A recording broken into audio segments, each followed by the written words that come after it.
All right, I'd like to call this Redevelopment Commission meeting for September 3rd, 2024 to order at 6:40 p.m. Please rise for the Pledge of Allegiance. I pledge allegiance to the flag of the United States of America and to the republic for which it stands, one nation, under God, indivisible, with liberty and justice for all. Can I get a roll call vote? Mr. Carnahan? Here. Mr. Cupido? Here. Mr. Parker? Here. Ms. Dixon? Here. Ms. Rivera? Here. Mr. Becker? Here. Mr. Teal? Here. Ms. Haskell? Here. Mr. Bazar? Is absent? Here. No, He's online. You're online. Okay, thank you. Ms. Sandberg? Present. Mr. Bungie? Present. Mr. Austin? Present. Ms. Heiduk is present. Thank you. All right, to start, presentation for Explore Everyday Community Recognition, Kelly's Colonel. You want to come up?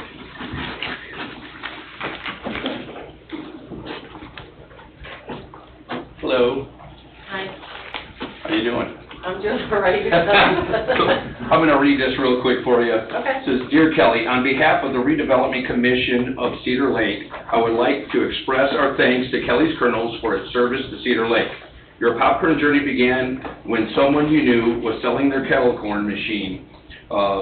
Being a popcorn lover and wanting to have fun with colors and flavors, you started selling your delicious popcorn for functions from your home in 2019. After being out of work for a major surgery, you gave selling your fluffy goodness a try at Uncle John's Flea Market. And then experiencing the awesome responses from your customers, you decided it was time to go bigger. You decided to rent a place, and the rest is history. You still continue to make your fun and flavorful popcorn, plus added goodies and gifts. Our town motto is Explore Every Day. This has multiple meanings, but one of which I am convinced is to explore the features of the town and linger a while with family, friends, and business associates. To that end, we remit a resolution of thanks to you and your team for all your hard work and dedication to Cedar Lake. Thank you for your contribution to Cedar Lake. Sincerely, Richard C. Teal. Thank you.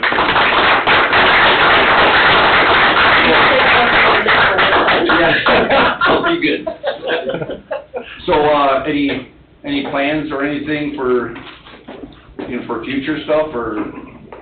Not right now. We're just going to continue doing what we're doing, and nothing wrong with that. I may have some new flavors coming in and stuff like that, but I don't. You didn't bring samples, though. I was going to, but I totally lost track of time. I was even getting you today. And we do fundraisers. That we don't talk about that enough. So, anybody with sports teams, dance classes, anybody that needs to purchase their own uniform, equipment, whatever, we do fundraisers. We need to start expressing that a little bit more. Yeah, nice. All right. Anybody have any questions? Yeah. I would just say, I had talked to her and told her, you got to come and tell all about how you got started, and you read it all in a letter. Yeah. I sent it in an email. Yeah. That could have been addressed to you. Yeah. Yeah. So that baffled me when I heard her read all that stuff. Yeah. Yep. Yeah.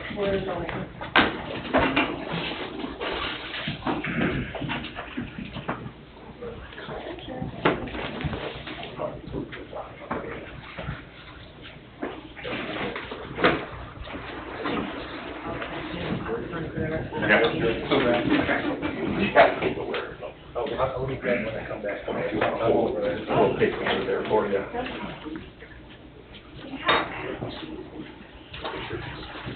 Congratulations, Kelly. Thank you. Yeah. I made it here.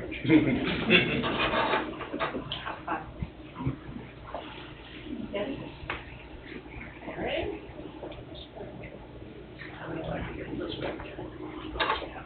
Okay. Thank you. All right. Fluffy goodness.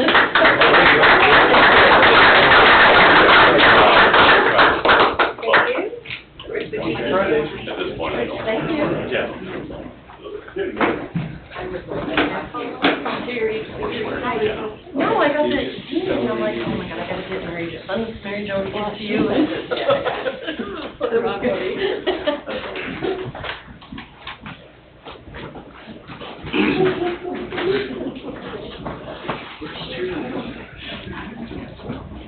All right, moving on to consent agenda, approval for August 6th, 2024 meeting minutes and claims, Fund 404, the amount of $65, and Fund 804, an amount of $130.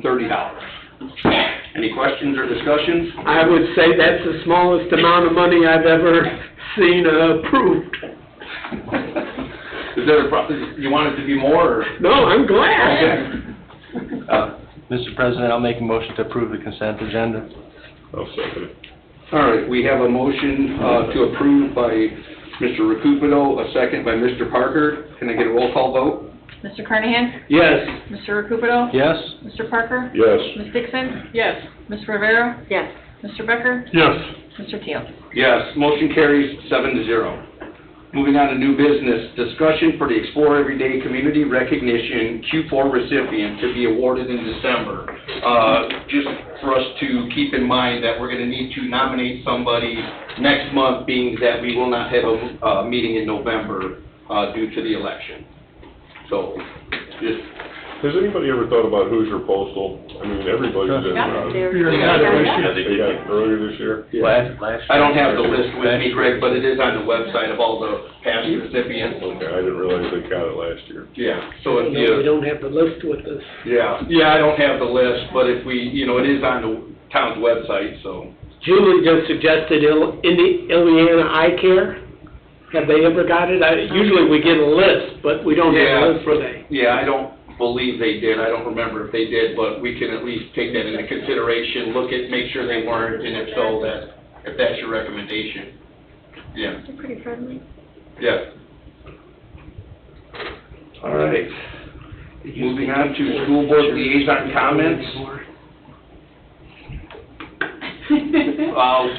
Back to school went really well. No issues with the buses first day, even though roads were closed. Everything went well. First home football game went very well. We won. Everything's going good. That's good. Tim? Hi, everyone. Sorry I couldn't be here with you tonight. I hope you all had a restful Labor Day. You got recuperated a little bit. Nothing new to report from Crown Point at all. Is there anything that I need to report back to Crown Point? Did the opening of school go well, and how are construction going at the different locations? All good? Yeah, school opens well, as it normally does.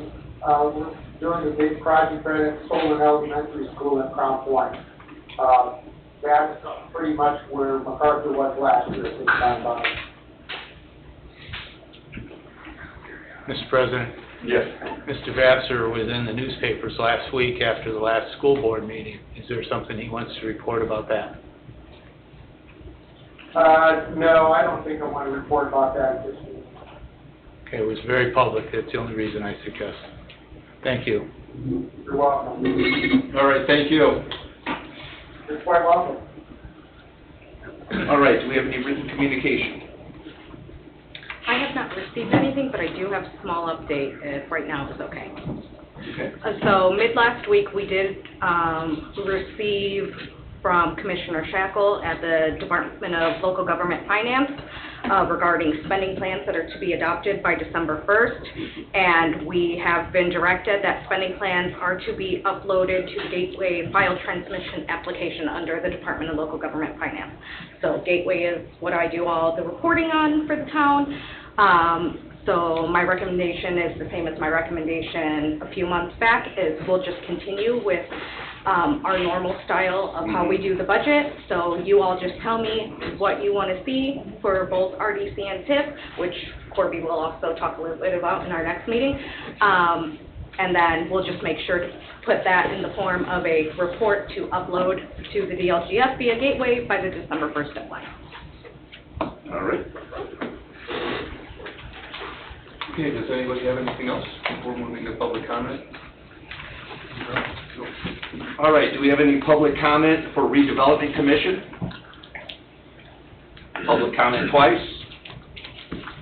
Public comment 3 times? Anybody online? Looks like it. All right, this meeting is adjourned at 6:50 PM.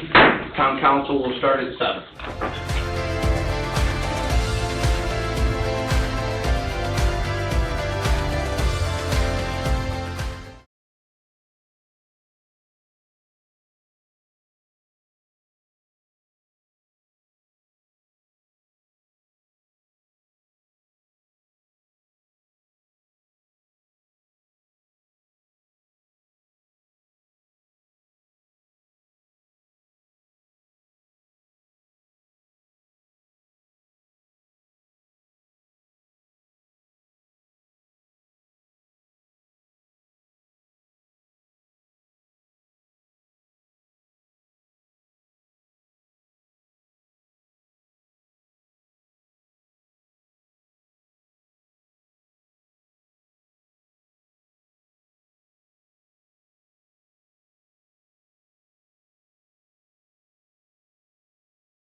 Good evening, ladies and gentlemen. Welcome to the Town of Cedar Lake Town Council public meeting for September 3rd, 2024. Will you all please rise for the Pledge of Allegiance and remain standing for an opening prayer?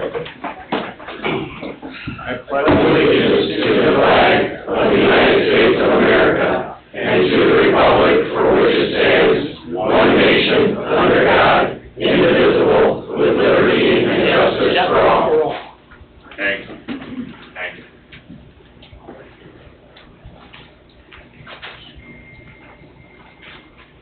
My name is Reverend Brad McMurray. I'm from Grace Church in Crown Point. Would you pray with me? Our most gracious God, we thank you for this beautiful day in this beautiful place to be able to gather and do your work. You have said in your word that righteousness and justice are the foundation of your throne and that steadfast love and faithfulness go before you. We pray for wisdom for this group, this gathering. We pray for your favor upon them. We pray for your guidance for them and your protection over them. Lord, may they have wisdom to evaluate and consider, to honor those who are deserving of honor, to pursue growth where it is warranted, to rest in contentment, to have patience in abundance, to act with kindness and humility in all their deliberations. Lord, grant them your favor, grant them your protection, for the glory of your name. For Jesus' sake, amen. Amen. Thank you. Thank you, Mr. McMurray. Thank you.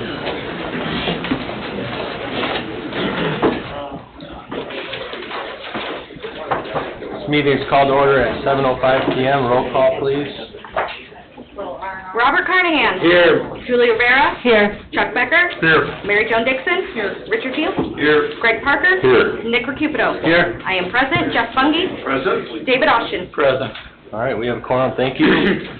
First item of business is oath of office. Chief Wilkening.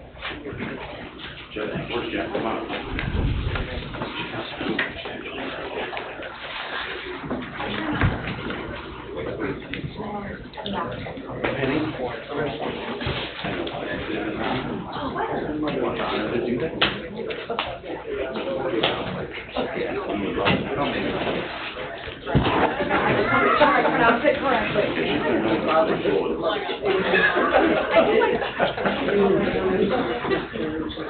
I'd like to introduce Jenna Reinhold. She's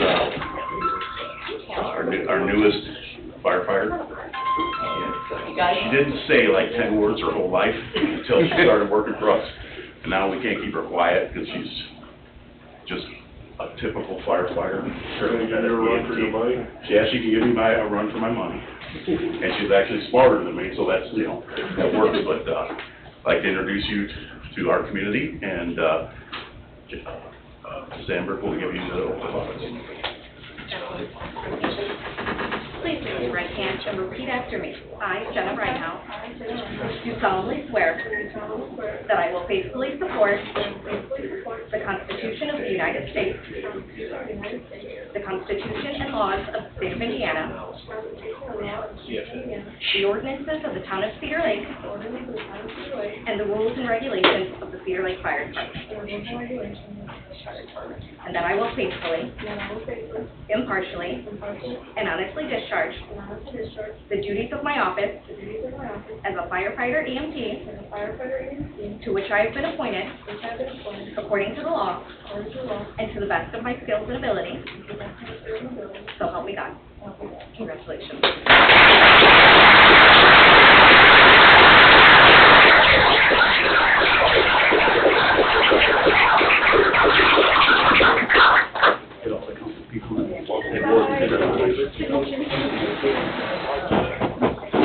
Proud to have you.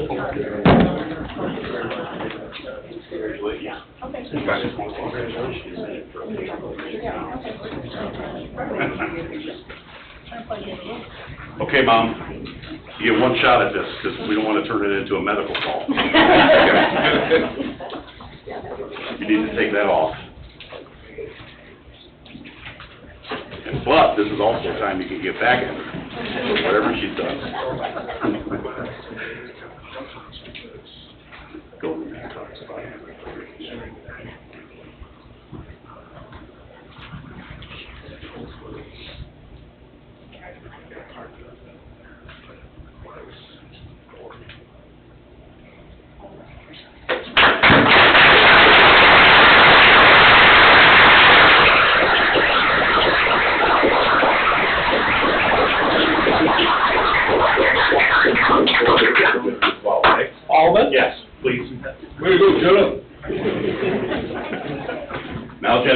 100 was, although she can put some of my, male firefighters in their place. Especially his tough attack. He was just up here not too long ago. We're gonna have that wide of an angle.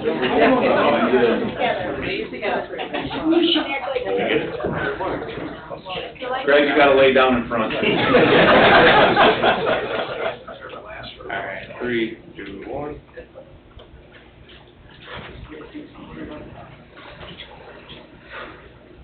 All right, thank you.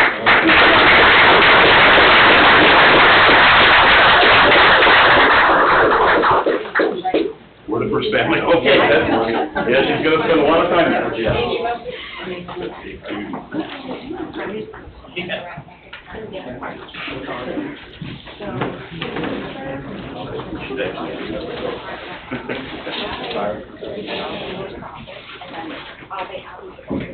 We need to have like a league or, you know what I mean, that's a day league,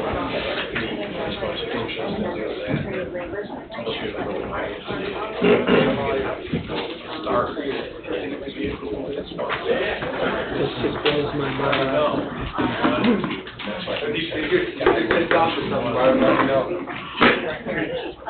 If you're tipped off with something, let me know. It's a good conditioning.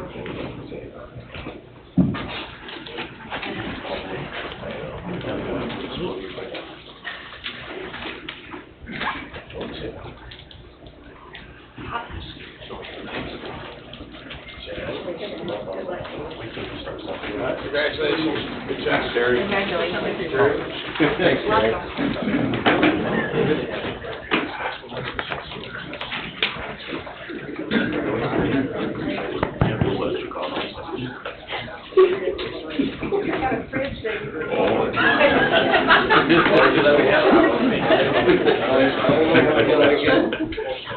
You know,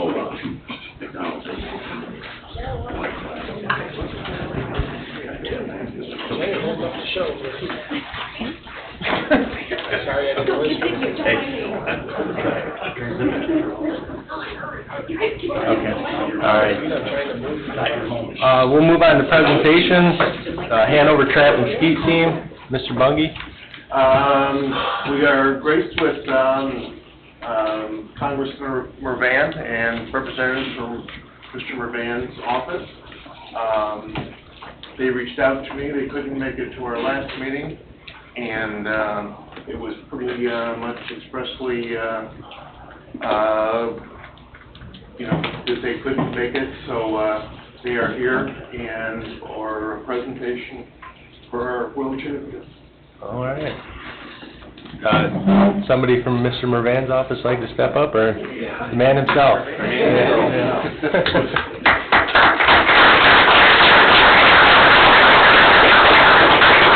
So very much, if you would please come over. The kids, Coaches.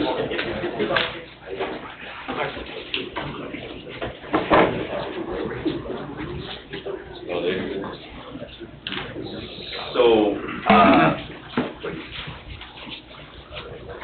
What's going on?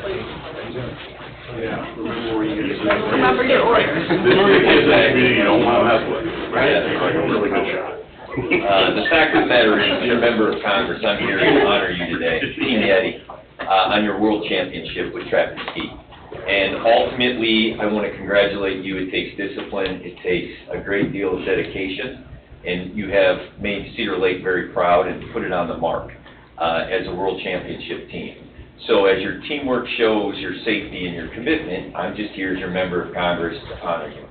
And with that, I also want to recognize the adults and the coaches, the teachers, the administrators, all who have contributed to the greatness of this team.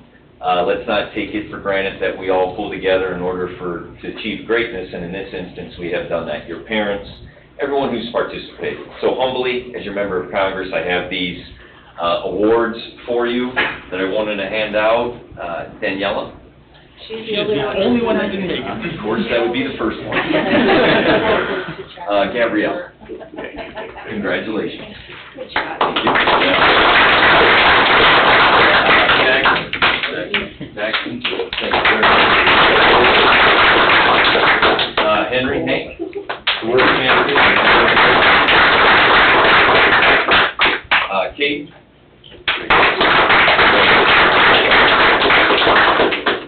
Rylan.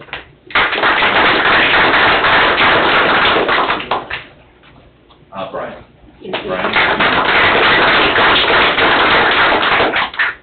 Brandon.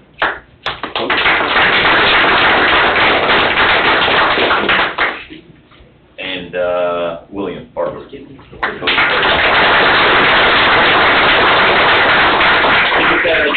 Question, what does a member of Congress have to do to get one of those shirts? Yeah, but congratulations for making the city, the high school, and your parents and yourself proud. It's something that they can never take away from you, and it does take teamwork, dedication. So, as your member of Congress, it's a great honor to share this awards with you, and again, the second week. But I hope the community showers you with gifts and accolades for your accomplishments.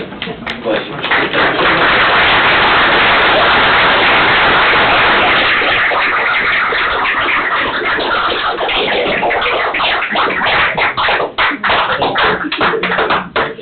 Can we get a picture with you? Absolutely.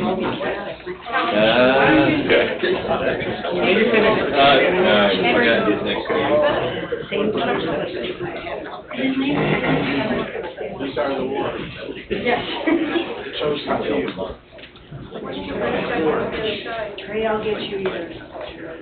So how do we get a hat and a shirt? You have to talk to me. How about if I make a donation to the team? Sure, that'd be great. Okay. That'd be awesome. That was really a great fundraiser. As you can see, it might be an oversized shirt. Anybody who Oversized hat. wants, Okay, sure, Kevin. you're in charge. All right, thank you. Anybody. He'll forget. He has my email. That's what's going to have his email. Although you have my I have your email too. Thursday night we have a meeting. Do you need? If you can, if you come by, then you talk. Good job.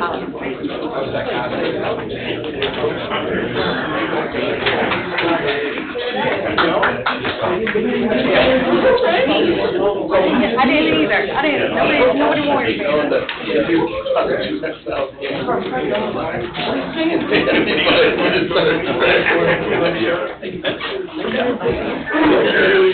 you not notice.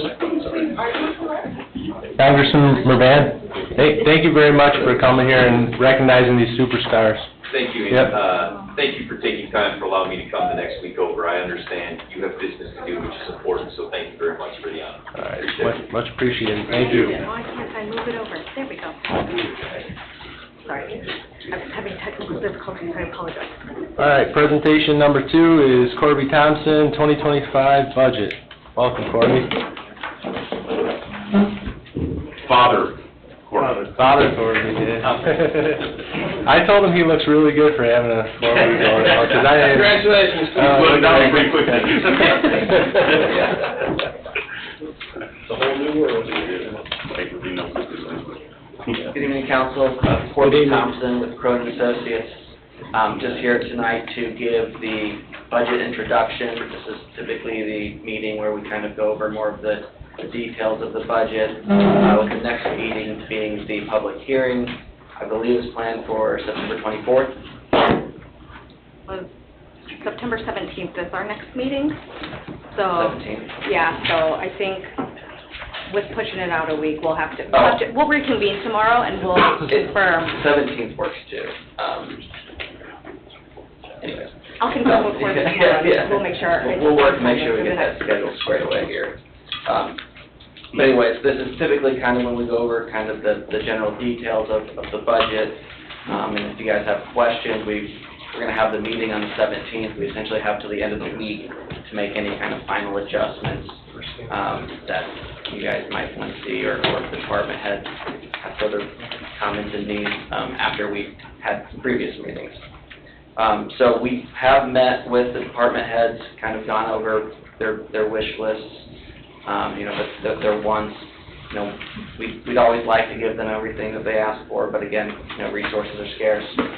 So, we kind of have to pick and choose at certain spots here. But we also have met with the Council Affairs Committee, gone over kind of the preliminary budget that we've put together, and that's kind of what's reflected in this presentation. So with that being said, I'll go ahead and get started here on the first slide. This is just a historical look at some of the town's major funds and the cash balances at year end, as well as June 30th of this year. And I'd like to show that first just because it gives a little idea of where you guys are coming from and how you've been performing from a fiscal and financial standpoint there. If I could make a comment about MVH, Motor Vehicle Highway, in 2019, it was $196,598, and now it's up to $957,325. That's not a lot of money to take care of the town's roads and stuff, and then we got the local road and streets at $196,590 in 2019, and it's up to $744,536. I wished it was a lot more, and I hope everybody realizes that's a little amount of money we get to take care of stuff here in town. Yeah. Thank you for pointing that out. Yeah, several of the cash balances, including those public works funds, MVH and LRS, he mentioned, they have been building cash over these years. Now, the town's also grown significantly. We'll take a look at some of that here in a minute as well. But the one comment I want to show here again is that the town has been performing well. And I mean that in the standpoint of you're increasing your operating balances as the town grows, but you're also using that revenue that you guys are getting and doing what you can around the town. So yes, while some of those balances have increased, it's kind of in line with an operating balance we want to see there. I also think this is helpful because it can kind of simplify the budget, and that if you've been operating well historically, as long as moving forward we're kind of matching up revenues with appropriations, right, we expect to kind of see the same things. So again, it just kind of paints that picture, gives a little historical view of how the town's been doing. Any other questions on the cash balances or comments here? No, sir.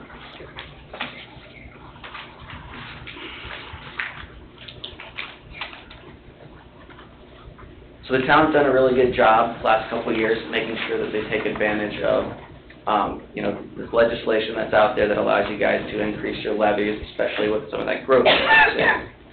With that being said, there's not a lot of control when it comes to increasing your revenues. Now, there is some control, right? You do have the ability to establish building and permit fees and those kinds of things. But again, when it comes to MVH distributions, LRS distributions, right, those are determined at the state level. The town of Cedar Lake doesn't have really any say on what you guys are going to get there. Similarly with local income taxes. Now that's established at the county level. Now you get what you get, and it's kind of a pro rata allocation of levies among all of the units within the county. So as your levies increase, you're likely going to see a bigger piece of the pie there. But again, what those actual rates are determined at the county. What you guys do have the ability to do is go after these 3-year growth appeals, which you've done the last several years. We're proposing to do that again with this budget, and that's just, again, designed to keep your levy increasing with your assessed value as the town continues to grow. Going back, if you go back to the last slide, but as you saw, those cash balances did increase, and a lot of that, especially in the general fund, was because there was receipt of a lot of building and permit fees during 2019, really up till now. Those revenues are great to build your cash balances, but we also, that growth is probably not going to last forever. So you kind of saw the general fund in particular had some cash outflows the last couple of years. That's because you've had to provide these services to your residents without really receiving any of the revenue stream yet. Now, as we continue to move forward, we'd like to see those operating, those recurring revenues continue to increase so that we see those cash balances continue to remain level or even increase a little bit.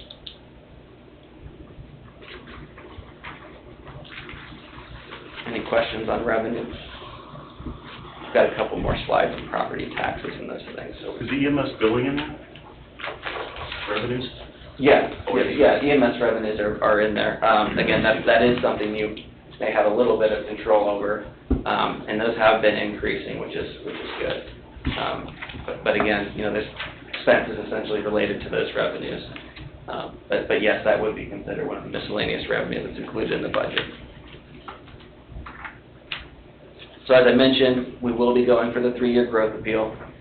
This is essentially if you exceed the state average growth by more than 2%, you qualify for this appeal.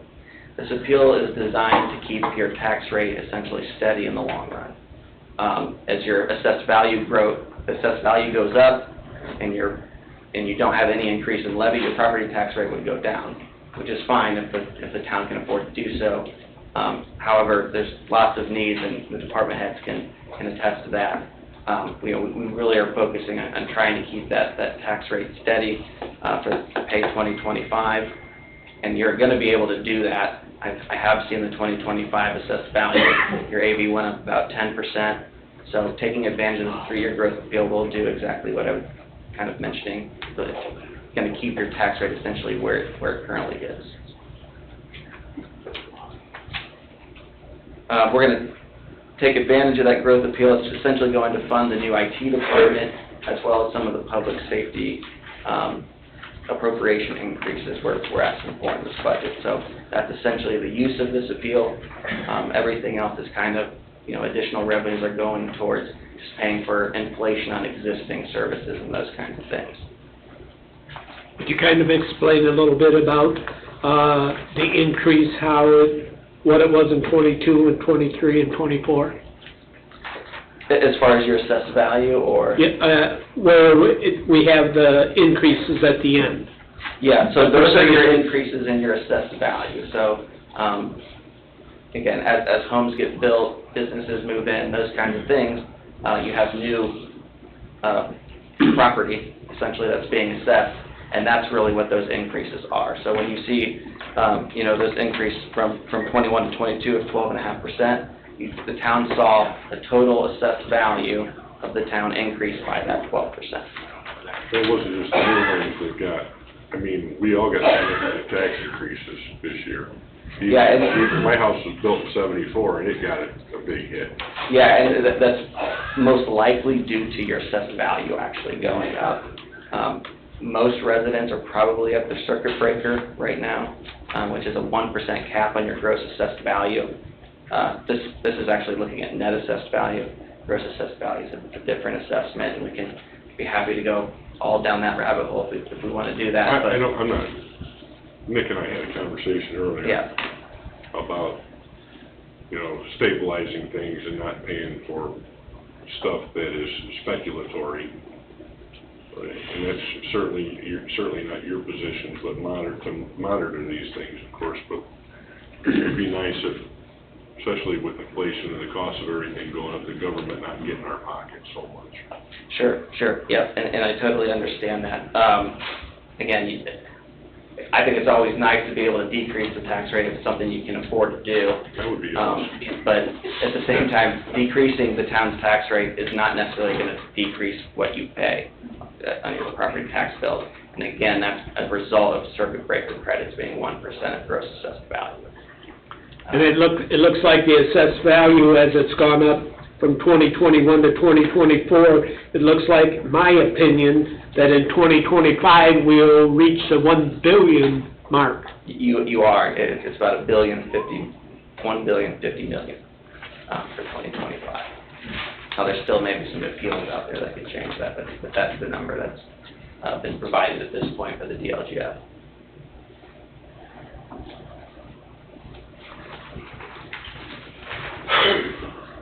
And the next slide kind of shows the comparison of your assessed value with your tax rate.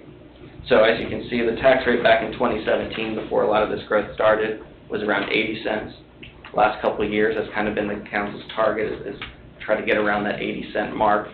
And so you can see as it started falling, that was because your AV was going up, but no appeals were being filed for. And that really put a strain on what the town could do as far as a spending plan, because there just wasn't enough revenue to provide, especially public safety, with what they really needed to keep up with some of the growth in the town. And you can see in 2023, there was an effort to establish the Parks Department. So part of the reason you see a big jump there is because of the extension of services appeal, as well as the issuance of the bonds for the public safety facilities. Since then and going forward, we anticipate the tax rate to continue to decline, and you can see even a larger decline in 27 and 26, and that's as some of your property tax-backed bonds mature. So, again, that's a projection. That's not necessarily what will happen. All we can really control at this point is 2025, and based off of the information we have, we will see a decrease in the tax rate from 79 cents to 78 cents. Corby, I have a question for you now that we're on this. Sure. It's actually something we're going to discuss later on, and it's a couple capital purchases that would probably be paid for with a general obligation bond. Okay. And back on April 16th, we received this, I call it a letter, but it's a little memo from you, and it's regarding a $5.5 million bond issue with a 10-year term at 5%. Sure. And I talked with Jennifer about this earlier. These numbers may not even be correct anymore. We're a few months, after the fact. But in the pro forma that you ran for that, 2025 showed a tax rate of 0.87. So on your chart here, you have 0.7821 for 2025. So this is not taking into account any general obligation. That's correct. There's no general obligation bond currently in the budget. I have not planned for a general obligation bond to be done this year. If that's something that you would like to do, that would impact the tax rate. Okay. And Nick, why don't you say what those items are that we're considering to do with those bonds? Yeah, so the items were a fire truck. These were just things that were floated. It was not the totality of it. It may not include all of them, but fire truck, ambulance, street sweeper, and payloader was mentioned. I think and then we also considered reconstruction of 141st off of Perry. Yeah, that was mentioned too. So I have like a really simple ask with this, Corby, and this may not be the venue for it because it's general obligation talk, but I had mentioned, I think, in public meetings before, what can we afford to bond for a dollar amount where it wouldn't increase the taxes? Yeah. Because we're just getting fatigued around here. I own a handful of properties. Greg and I talk about this a lot of people do, and I know there's tons of needs around here, and we want to be able to satisfy the departments best we can, but we also want to be mindful of people just being taxed and feed and hit every which way. Certainly, yeah, I can definitely get some additional schedules together for you, especially ones that can kind of show the taxpayer impact. As far as residents go, it's a little hard to do with commercial properties and those things, but we can definitely do something like that. Okay. We can also, and I believe when I ran that report there too, that was just a level debt service general obligation bond. With some of your other bonds falling off, there's a chance you could wrap the debt service around the existing debt. Okay. That would help minimize whatever that impact would be. So we can definitely get some analysis for you guys together if that's something you want to see there. Yeah, because we can spend millions and millions of dollars for the needs that we have, honestly. Sure. But we have to figure out something that's going to work for everybody. So if you can share something creative with us, I'd appreciate that soon. Yep, I can definitely get something together for you there. Okay, thank you. Because some of the people in town feel like we're pricing them out of our town. Well, it's because we are. Yeah. And I think when I get that analysis put together, especially with residential taxpayers, it likely will not have any impact on most people's properties. Okay. But again, I'll get that together All right. and we'll have a nice slide kind of showing how that works and those calculations there. Very good, thank you. Yeah, people's taxes in general, I'll say this too, in general are going up, not because of anything, not because of the tax rate of the town. It's going up because your houses, your homes, your businesses are being assessed at greater dollar values than previously. I can also show kind of historical tax rates and kind of where you're at there. But a lot of it has to do with the overlapping taxing units as well. Mm-hmm. And again, I think if I get that analysis, that'll be much clearer and with numbers. Okay. Things like that. Thank you. So again, I just kind of wanted to show this graph that you know, we did bring the tax rate back up to that 80-cent mark because that's really what's historically been needed to run the town at the level that I would assume the residents would have come to expect. But also with the addition of a Parks Department. So just want to mention that going forward.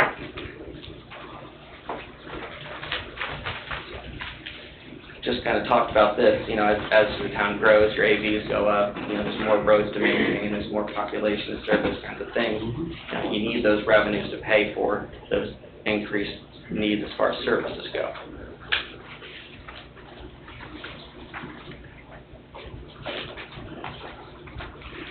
So I kind of talked about the first part of the budget, which would be the revenue side. Second half of this presentation is about the appropriations. And this is really what we've gone through with the department heads, council affairs committee. This kind of just summarizes what's going to be in your Form 1s, which I'd be happy to share a copy with that with everybody as well, if that's something you guys want to see. But this really just highlights the big changes that we have to the budget. So by far your biggest fund of the town is the general fund.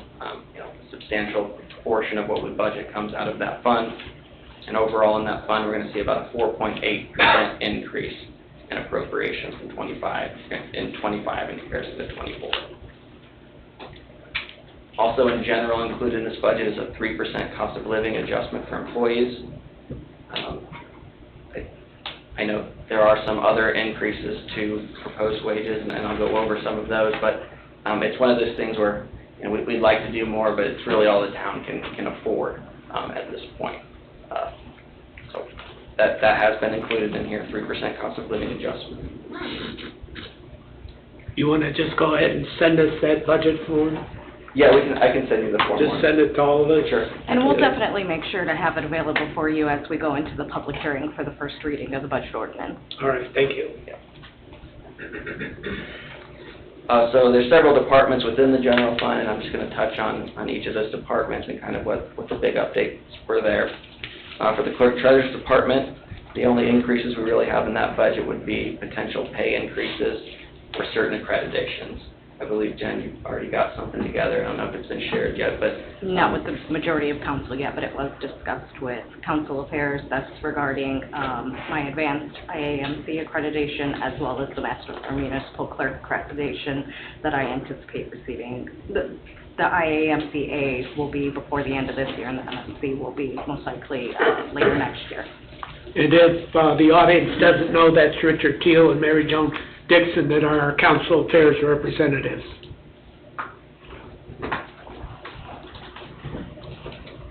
Town council budget was kind of really the administrative side. The big change here would be we pulled out the IT department. They essentially are now their own department, and I'll touch on kind of their appropriations here in a minute, but that was one big change.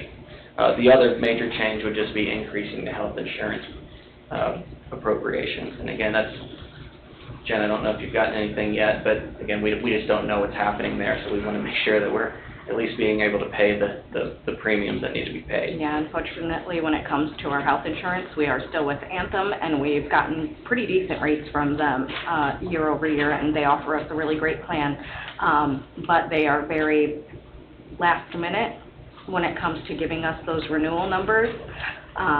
We most likely will work with our insurance broker, Henriot Group, and we'll look at the market and see if anybody has anything in comparison, but just nobody can match what Anthem offers us. I mean, they've been the provider for the town since I've been with the town, and that's been over 10 years now. Nobody can meet them. So we'll go through that process, but usually it's end of October, beginning of November, when we start to hear some preliminary numbers from them. I agree with you on that. There were some reductions as well in the council's budget for next year, and those are primarily professional services. And that's not to say that we don't anticipate those professional services being needed. We're just going to look for alternative funding sources for some of those. So if it falls within, like an economic development realm, then we can use some of your economic development income tax or something like that. So that is, when you get those Form 1s, you'll see those reductions. It's not that we don't anticipate still having those expenditures. We just plan on having them come out of other funds.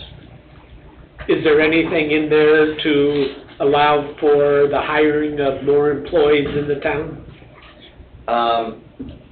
As far as administration goes, I mean, fire, police, we do, so per the original. We'll get there. Yeah, we will get there, yeah. Okay. Yeah.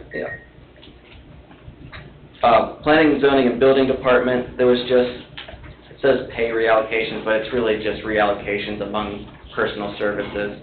I believe there's, I can't remember exactly what the changes were, but taking maybe from part-time to full-time or vice versa. We were just cleaning up some of the line items. Exactly, just cleaning up some of the personal service needs there as far as what the town currently needs there. There were some appropriation increases, pretty minimal though, but there were increases in there for engineering and unsafe building.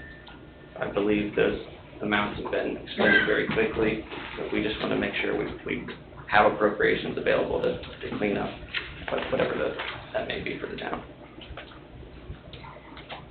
As I mentioned, we have the new IT department, so just a separate line of appropriations that are available to that department. It's about a $150,000 budget out of the general fund.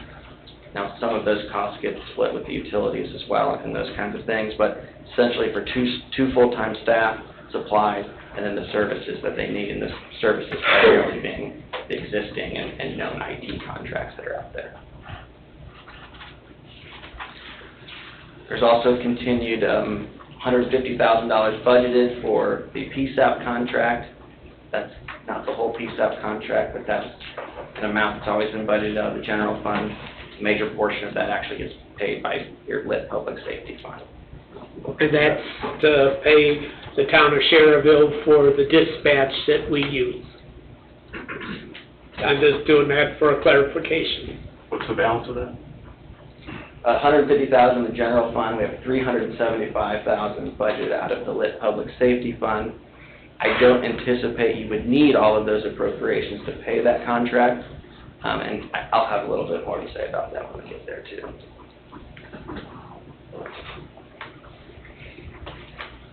Any questions on any of those more administrative departments there?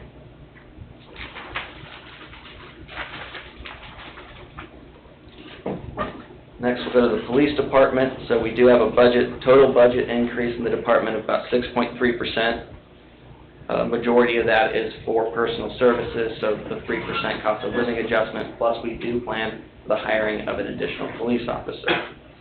Now, we did speak with Chief and are kind of allowing him the option to either increase pay among the existing force or get that additional hire. Can't do both. There's also the potential for the lit public safety fund, depending on if the revenues come in higher. There may be an opportunity to hire either a police or fire officer out of the lit public safety fund.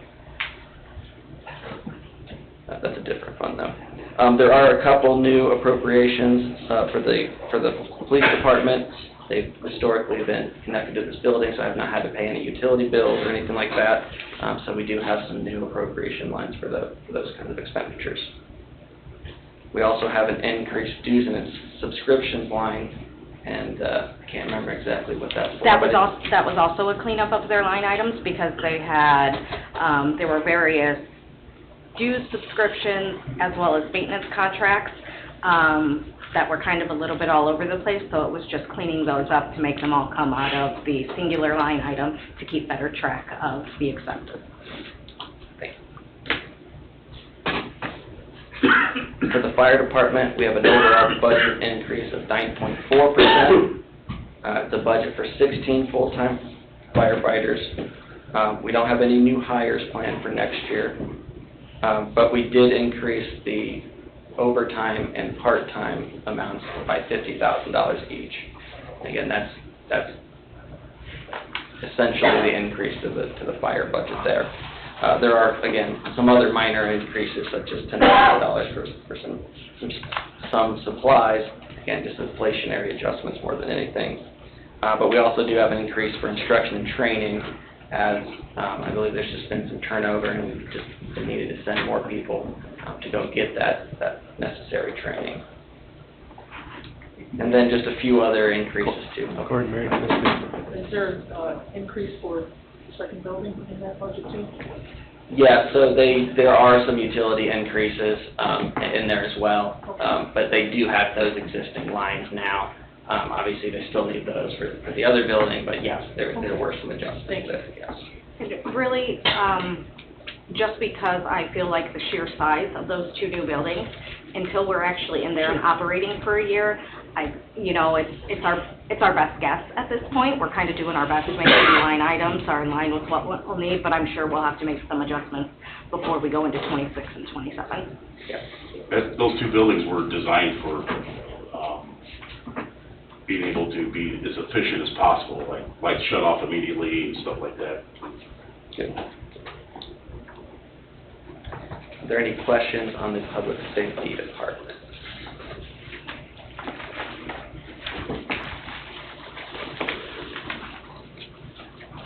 We've got the park budget here. So again, this was a new department in 2023 that was funded with an extension of services appeal. Overall here, we do see a budget decrease of 7.6%. And again, that's primarily just, again, we weren't sure exactly what we needed there, so we probably budgeted a little high on a couple things. So what we really did was we made some adjustments across the board based on what we think we're going to need moving forward and what's currently going on. But I do kind of have a more detailed list here of what makes up that budget.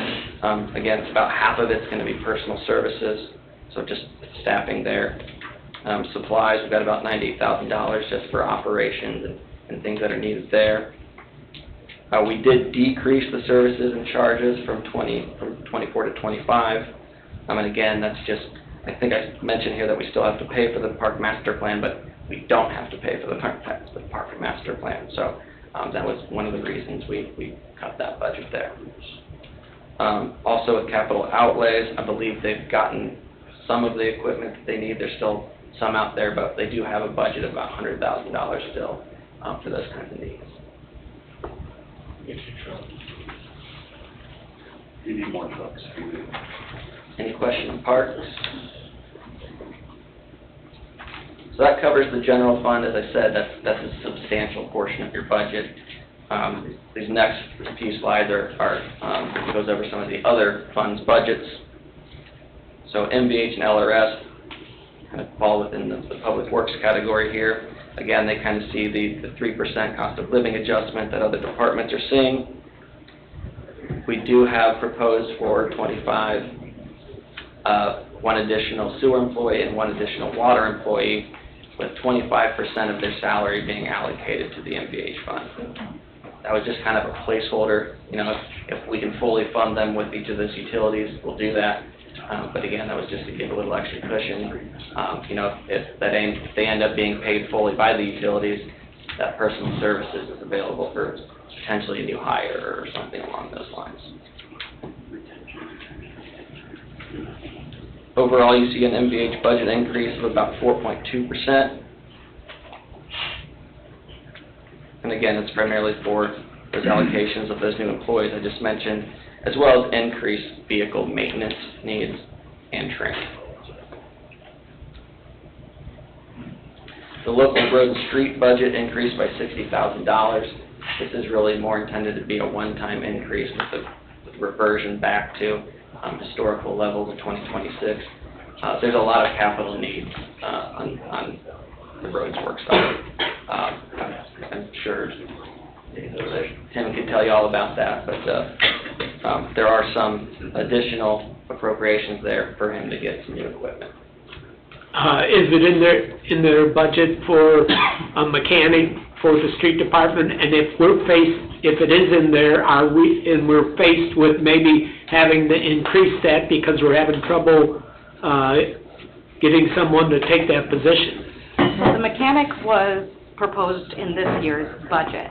So if it comes to you all deciding that you wish to increase the salary that you've already stipulated, then that's where we'll go back to the drawing board and we'll kind of look at, whether or not we need to reallocate some things or remove something in order to make way for an increased salary.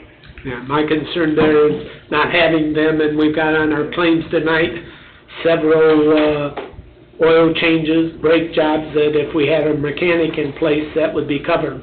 Tim and I did meet today at 1 o'clock with an applicant, but we won't have an answer from him for a couple of weeks. He said he needed to have some time to think about it, so we did have a meeting today with someone. Even if you have a full-time mechanic, though, with as many vehicles as the town owns, you're not gonna get it all done with one mechanic, I assure you.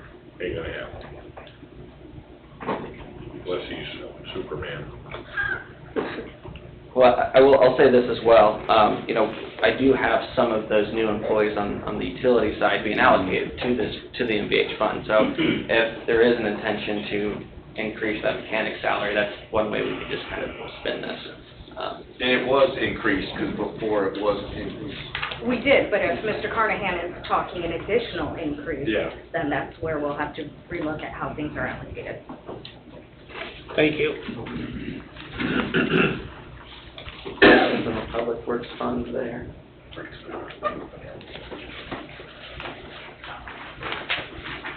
Next, we got some of your cumulative funds. So the first one here is your CCD fund. Again, historically, this has kind of been where the town's been purchasing new major equipment and vehicles out of this fund. It's a 5-cent tax rate on your assessed value, so its levy does go up as your AV goes up, which is nice because you can continue to get some additional revenues for your expanded fleet. Or this year, we're actually allocating $240,000 for public works vehicles. So historically, there's only been about $30,000 budgeted out of this fund for that. You've got $240,000 budgeted out of that. However, what that does is you have to find an alternative place to pay for the new police fleet next year. That could be with TIF funds, could be with public safety funds, could be with your economic development funds even. But we will need to find a place to pay for those. But other than that, really, it's just paying for existing leases that are outstanding on vehicles, existing equipment, other equipment leases, your ambulance lease. I think there's still a fire truck lease out there too. So all of that's coming out of this fund. CCI fund, it's a very minor fund, but it is one that you're required to budget. Typically, we've just allowed Cliff to kind of use those revenues and appropriations as he sees needed with IT and those kind of things. Any questions on your cumulative funds there?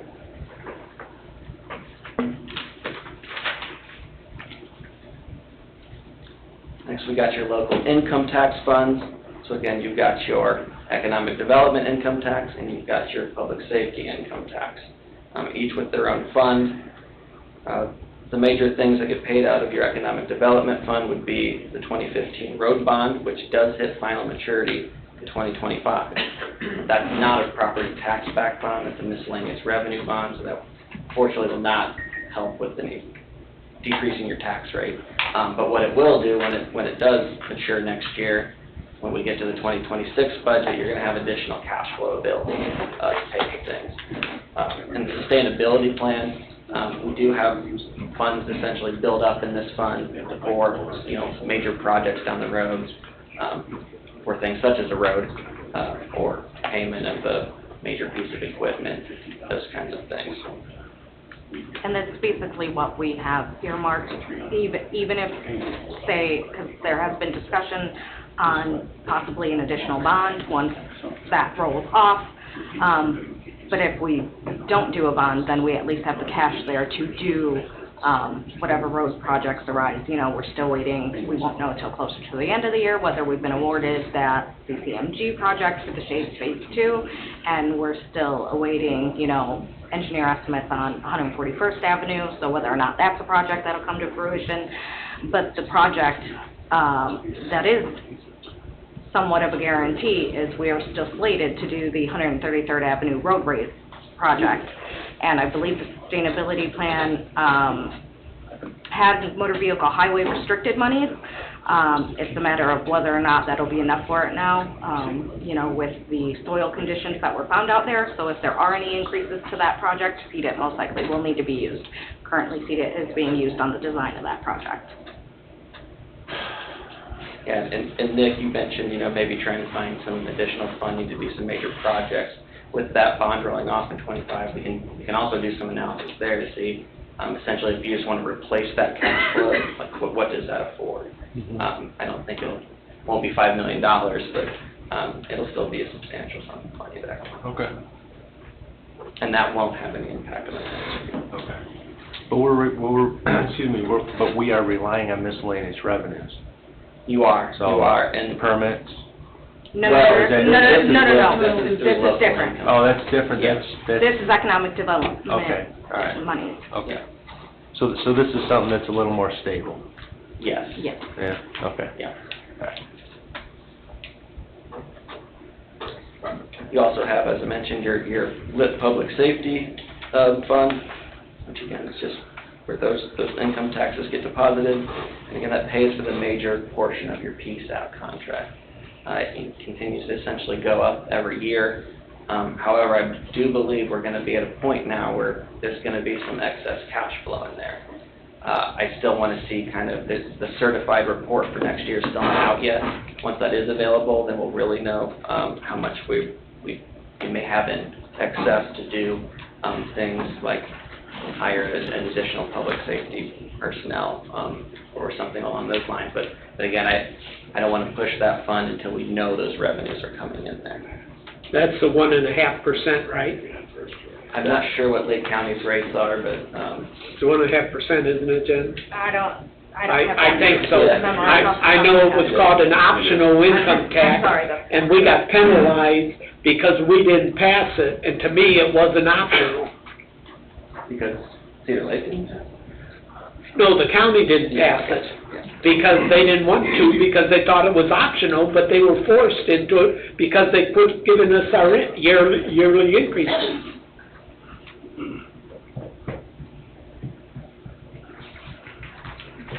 Any other questions or comments on income tax funds here? Last couple funds, again, are just funds that are historically have been budgeted or required to be budgeted, such as the casino gaming fund. There's about $80,000 in revenue that comes in that fund annually. We essentially just budget $50,000 out of that fund. If something major were to happen, there is some cash reserves there. You can see that in that first slide we showed. But again, we just kind of provide $50,000 for professional services or capital outlays there. There's also the debt service funds. Those are essentially, we just budget for what you need. DLGF also does calculations on their own, making sure that you don't levy any excess dollars essentially there. So what we do is we levy what we can to make the payments on your debt service as they come due. And the redevelopment general fund, I don't have any change to that fund. So nothing to really speak on there. The next slide is kind of just a projection, and this is from the sustainability plan done last year. I just wanted to put this in here again because you know, we do anticipate some of your cash reserves, particularly in the general fund, to be used over the next couple of years. But you can see in 2027, we do see the graphs start going up again, and that's kind of that lag I'm talking about of you need to provide the services, unfortunately, before you get the revenue stream. So as that revenue streams all start coming in, we do anticipate to see those operating balances start to increase in a couple of years here.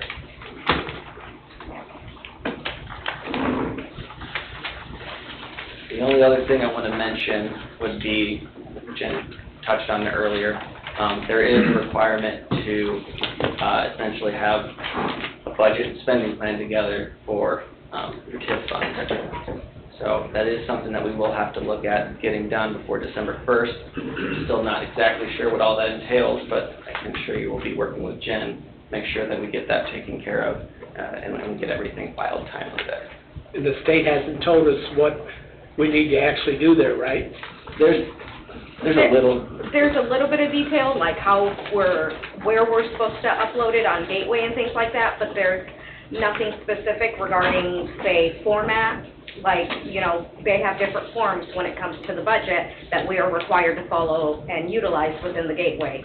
There's no forms. It is literally, right now, just a file transmission upload. They're all in the air.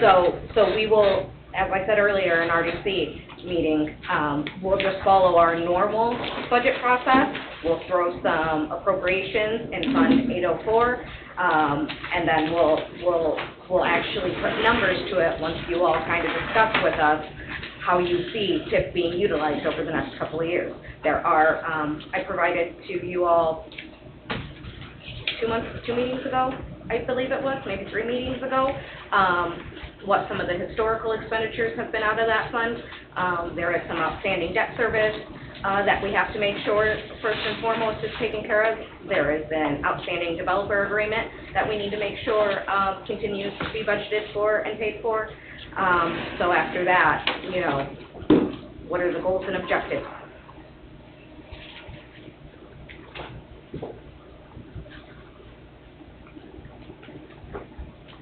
Anything else you guys would like to? Are we going to have public comment or anything? Well, I got a question. How can we manipulate these numbers so we can get at least 2 more fire and 2 more police officers? Go to county dispatch. Ain't happening. Then you would have to significantly cut from somewhere else in the budget, especially because we just don't know what our miscellaneous revenues are going to look like. There's a development moratorium right now, so while, yes, you do have building permits being receipted in from previously approved projects, you know, depending on how long the development moratorium lasts, we just don't know what the miscellaneous revenues are going to look like for the general fund, and without any major significant revenue sources, there's no way you can add additional personnel. It's not just salary. You have to look at the benefits costs. You have to look at the perf costs, especially when it's police and fire, because we have to pay into the 77 fund for them. They're quite significant, and then you have to outfit them. Then you have to make sure, you know, if you're adding even more police officers, you have to make sure you have the vehicles for them so they can be out and patrolling. We can't just, that's why we worked on the sustainability plan, and why over the last few years we've done okay, this department this year is getting a couple, this department next year is getting a couple. As we saw with this year's budget, originally the sustainability plan only called for 1 additional firefighter, but we made some things happen so that 2 additional firefighters could be added this year. While yes, our assessed value is growing and the community has grown over the years, we're still not quite to a point where we can just throw the cash at a bunch of personnel, because we do not know whether or not we're going to have it in a couple of years, especially like Corby mentioned a little bit ago. We've seen cash outflows more over the last few years. Those building permit fees add up and add to the general fund, so without that rolling in like it had been the last couple of years, we're going to start seeing repercussions. Yeah, so that's why if you wanted to make any significant personnel addition, you are going to have to look at what currently exists and what you're willing to do without. We're spending all this money on the new fire station, we have no one to man it. We never said we were going to double staffing. Well, I didn't say we're gonna double staff it, but, I mean, right now, we're short-staffed now, and Living on building permits isn't a healthy idea either. I mean, the economy could crash, there's a number of things that could happen. I believe the economy is going to crash further than it already is, and then what? Which is why we have taken the approach we have, and why we started with the sustainability plan a couple of years ago, so that we could make sure that we are appropriately planning for our budget in future years and for what we can actually afford. And like Tim told me, I've been trying to get us to get a new street sweeper, but he says I may have to put that on the back burner because he needs a new payloader, and he needs a payloader to load the trucks with the salt to go out and treat the roads and stuff, so I see his point there. Well, and you can also see it in past years' budgets, especially with the CCD fund. That cumulative fund over the years has primarily gone to public safety. Public Works has gotten $30,000 of a $500,000 budget I mean, what are they supposed to do? What, 30 grand's not gonna buy a dump truck, 30 grand's not gonna buy a street sweeper, you know? So us being able to kind of try and move things around so that we can get Public Works a little bit of cash so that they can make a significant improvement, you know? But again, we have to figure something else out with the police vehicles this year in order to make something happen for Public Works. And the importance of that payloader for spreading salt, because we need these roads in good working conditions so the police and fire and our citizens can get around. New payloader got a regen emission system on it? A new one? Yeah. Of course. I think everything does. You might be able to depend on the old one more than you can depend on the new one. It's different though. It doesn't have the depth, but it has the regen. Most of all the new stuff does. Yeah, if you got one sensor go bad, it won't regen. And you're working on it all the time. If there are no significant questions or updates or changes you wish for us to make, then Corby and I will work together so that we can appropriately notice the Form 3, so that we can be ready to move with the first reading, the public hearing. That way we can have everything scheduled accordingly. We have till the end of the week to make those, if any changes are warranted. Is that what you had said earlier? Yes, because if we're going to have, let's see, today is the 3rd, so. With the current meeting schedule, yes. Yeah. Yeah. And yeah, no, because get back we're. to you as well. I mean, yeah, we've done everything we can to get the revenues up, so that we could increase some of the public safety budgets like we have in the past. It's just one of those things where it's gonna have to be this or that. You know, if the public safety personnel are more important than that, then we X that out and then you can hire them. But unfortunately, there's just really no other way to pay for them right now. It's just a resource scarcity issue. So, and Bob, you had mentioned about public comment, and I'm okay with that, but just so we're clear, what's gonna be the process going forward? This will be on the agenda for the next town council meeting? September 17th? Yes, as long as nobody bombards us with any crazy significant changes, we'll continue to move forward. We'll have that Form 3, we'll do everything we need to do in Gateway so that it's noticed in time, because you have to notice it 10 days before you actually hold the public hearing, which we do have time to do for your September 17th meeting. We'll have the first hearing that date. It'll go like any other public hearing. We'll read the first reading of it. There will be a portion for opening remarks, remonstrance, and all that discussion by the town council. And then that is literally just the first reading, because then we have to wait another 10 days before we can actually have the adopted reading. That is by, you know, the LDF standards. And then, once you guys actually adopt it, we have 5 days to complete it within Gateway and get it submitted to the Department of Local Government Finance. Are we gonna get more detailed information on? Yeah. We will provide the Form 1s to you all, and you will have that by the public hearing date. You'll be able to have, well, unless there's some major changes. Yeah, unless there's major changes, probably before then. And I believe what we'll still do is similar to the last couple of years. We'll make sure to have one more meeting with the department heads. We'll sit down with them. We'll go over the Form 1. That way they can see line by line what is in there. That's what we've done the last few years.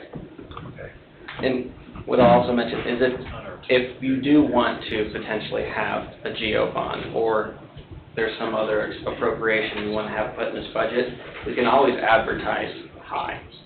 Whatever we put in that notice, though, that's going to be the maximum dollar amounts that you're going to be held to. That doesn't mean you have to take it. You know, you can always just say, yeah, we put that in there because we weren't really sure what we were going to do yet.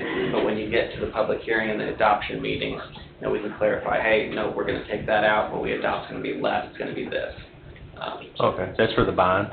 Yeah, including the bond. Okay. And so, and that's kind of what I was going to mention, that would be if you want to include a potential bond issue to get done this year, you'll have to notice that too. So that's where you really need to decide what projects you're looking at. You know, with public works equipment, it's a little bit easier because most likely you're just going to request some proposals, you know, because those types of equipment items and vehicles are not as costly as an ambulance or a fire truck. You know, you have timing issues to think about with an ambulance or a fire truck. So you almost have to kind of lay it all out. That way we make sure we're meeting appropriate timelines. Yeah. And again, though, we could put in, you know, whatever your, I don't know what your geo limit is, I know I've got it somewhere, but, you know, we could just put in debt service for you to issue a, you know, whatever your geo debt limit is. If you don't want to end up doing anything, just pull it out, or if it's going to be less, you know, we can go with less. We just can't go over whatever we put in that notice. You can get us some of those models this week, Corby, I can do that, on yeah. the impacts Yeah. of the general obligation bond, and then we can go from there. Yeah. Okay, Okay. wonderful. Bob, what do you think? You want to see? My feeling is when 17th comes and we have remonstrators, that's almost set in stone. And I would like to maybe Okay, let's- open it up to see what people think of what they've heard, because this is the first I saw of it tonight. Agreed, Bob. Okay, Corby, if you wouldn't mind having a seat, we're gonna see if anybody from the public here has got any questions, concerns, anything regarding the budget. And then, everybody that speaks, just please state your name and address for the record. Jay Kupenthal, Secretary Treasurer of the FOP, P.O. Box 216 Sea Lake. Asking about just the general question about the police department. It says budget is for 25 officers. We're sitting at 24 now. Yes. Okay, so after that it says one new hire. Does that 25 include that one hire? Yeah, the 25 includes that. Okay, so we would be sitting at 24 plus 3% COLA, or 20, and additional wage increase, so it could be more than 3. Yes. Okay, or we take 25 and just stick with 3. Yes. Okay, is there any talk about offering retirement after, or offering health insurance after retirement? As a benefit to the retirees? I have not had any conversations on that, and it's not been included in the budget. Okay. So if that's something that would be new, yes, it's not included. Okay.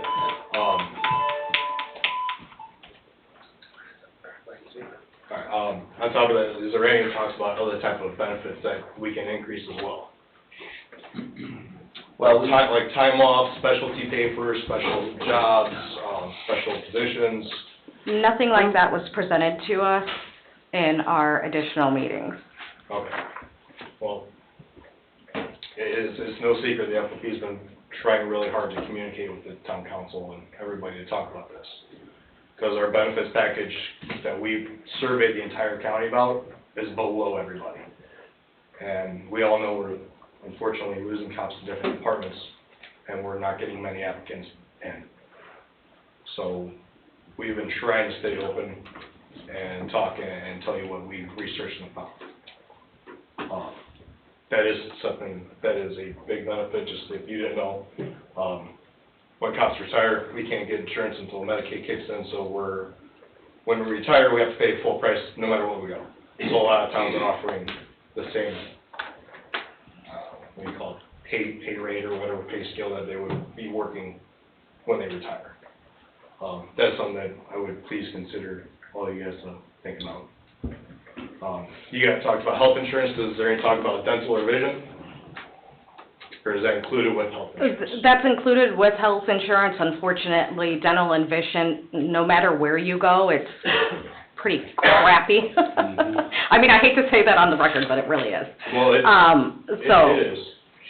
So, you know, we do our best, and we shop each year to make sure that we're not seeing any significant increases in the premium for dental and vision, but, you know, there's really no good plans that offer anything above what we're currently receiving. Okay, I expressed my concerns about dental recently. I didn't get, Jake, you and I talked about this, and I didn't get a chance to discuss it with anybody this year. That's what I said recently. Yeah. Just so you guys are all aware, and I'm sure Nick will share, because I talked to you a couple days ago. Yeah. I'm retired from Ford Motor Company, and I used to have excellent dental, and they've depleted some of that. It's not as good as it used to be. Right, but even now, it's even more concerning, because now cleanings are included on what's covered. And right now, from what our plan is, that our dentist told us, is that we get $1,000 a year. After $1,000, it's all on us. I used to get fluoride, but I gotta pay for that now. Right, and that's usually never been covered. Well, it was before for me. However, my main concern is my kids. Yeah. They get $1,000. Right now, they've had a cleaning and a couple extractions, and now we are at the max, so now anything else, any cavity fillings, any extractions, is all on us. We're still looking at over $1,000 out of pocket for the rest of the year. And our insurance doesn't cover them for comfort, so in order for them to get the laughing gas, we have to pay for that out of pocket. I don't know about you, but no 4-year-old wants to see a needle go into their mouth and get stuck in the gum. So, again, that's one benefit that would please you guys at least look into, at least in the fine print of the policies. Jake, when you mentioned the insurance for the employees, you didn't say the town pay it, you just wanted to stay on the program and pay your part of it, right? See, yeah, let me clarify that. State statute says that you guys have to offer us to stay on the insurance plan, but it doesn't say that you have to pay a penny towards it. Supplement. So, yeah. So that's what we would be asking, is that you guys still pay the 90 to our 10. Or we meet in the middle of the retirees. Yeah, retirees, I'm sorry, retirees. And of course, there's ways to meet in the middle, we can work towards that 90-10. But when you look at it, when you retire, our retirement is not that great. So when you're looking at a $1,200 to $2,000 monthly premium that you have to pay out of pocket, your retirement check's pretty much gone. It's a great recruitment tool and retention tool. Yes, very much so. Another benefit that I just thought about right now is our longevity. Our longevity max is at $1,950 right now, which is one of the lowest in the county. If we get our longevity increased, that also increases our certified retirement salary. And that can be structured a whole bunch of different ways. So on top of just looking at blanket salary increases, please look at all the small stuff that we could spend money on and have a better recruitment and retention for the police department and for the fire department. This is my first time taking a look at this, Jake. I know we've talked about some of these things quite often, but I think we need to, this is the whole point of it. We take a better look at it now from here on out, right, before we have the hearing, and have some discussions with Corby, John, figure out where we can make some headway. Right. We would like to be involved in that as well. We've sent you guys proposals too, so if there's any possible way that we could do that collectively, that'd be awesome. Okay. Thank you. Do you guys have any questions for me? No, sir. Thank you for your time. All right, thank you, Jake. Anybody else here to comment on the 2025 budget? My name's Jed Wilson. I live at 9111 West 137th Place. Hello. Mr. Parker, you spoke of, Chief said something about switching to Lake County Dispatch. What's your beef with Lake County Dispatch? My beef with Lake County Dispatch is a lot of times we can't find our way around this community and we know it. If you had a dispatch center in East Chicago, in Crown Point, or wherever they propose to have them this time, I think our service diminishes in this community because of it. That was my argument for having our own dispatch center the whole time. I think our dispatch center works good for South County. I think it should be the second PSAT. If they would be open to negotiating that, I might be willing to listen to it as long as I'm here. It's a council decision. It was the council decision at the time. I haven't heard anybody on this council that wishes to just surrender all dispatch to the county. Okay, well, with the numbers that this gentleman showed on the screen, if we can save money, and we're worried about saving money, that's all I've heard through this whole thing. At what cost, though? Being a fireman in this town for 20 years, working out of one dispatch center is a lot better than working out of two. You think somebody in East Chicago is going to know what, or potentially care what's happening in this community as much as you guys do? The thing is the people in East Chicago don't hear us. They don't hear us now. There's a North County and a South County. It works. Nobody's told me it hasn't worked. I don't think you guys are on the same page on this. I'm talking in regards to the money side. If how much money are we giving South County? I get a little frustrated. Certainly, we're trying to save money and cut costs, certainly. That's all and provide the infrastructure that we need to provide here. But just money and ringing the cash register has got us in a pretty precarious situation around here. Depending on, in my view, depending on building permit fees forever and having all your funding pending on that is a dangerous game to play. There's been a lot of games played here for the ringing of the cash register or potentially saving money. And in long term, it probably winds up costing us money. There is no way that you're going to tell me the growth in this community has paid for the growth. We just don't see the cost till long term of the growth. I mean, the growth has compromised the fire department, it's compromised the police department, it's brought extra crime in here. And you can't just base every decision on what it's gonna potentially save or the revenue that it generates, because sometimes it's temporary and the cost is forever. Okay. Thank you, sir. Anyone else here for public comment on the 2025 budget? Last call. All right. Corby, if you want to step back up, anybody has any questions for you or any other comments? And the last thing I just want to mention is, depending on how further conversations go, there is time if you do want to push the public hearing back, spend more time figuring out what you guys want. We did start this process early, part of the reason is I know there's new council members.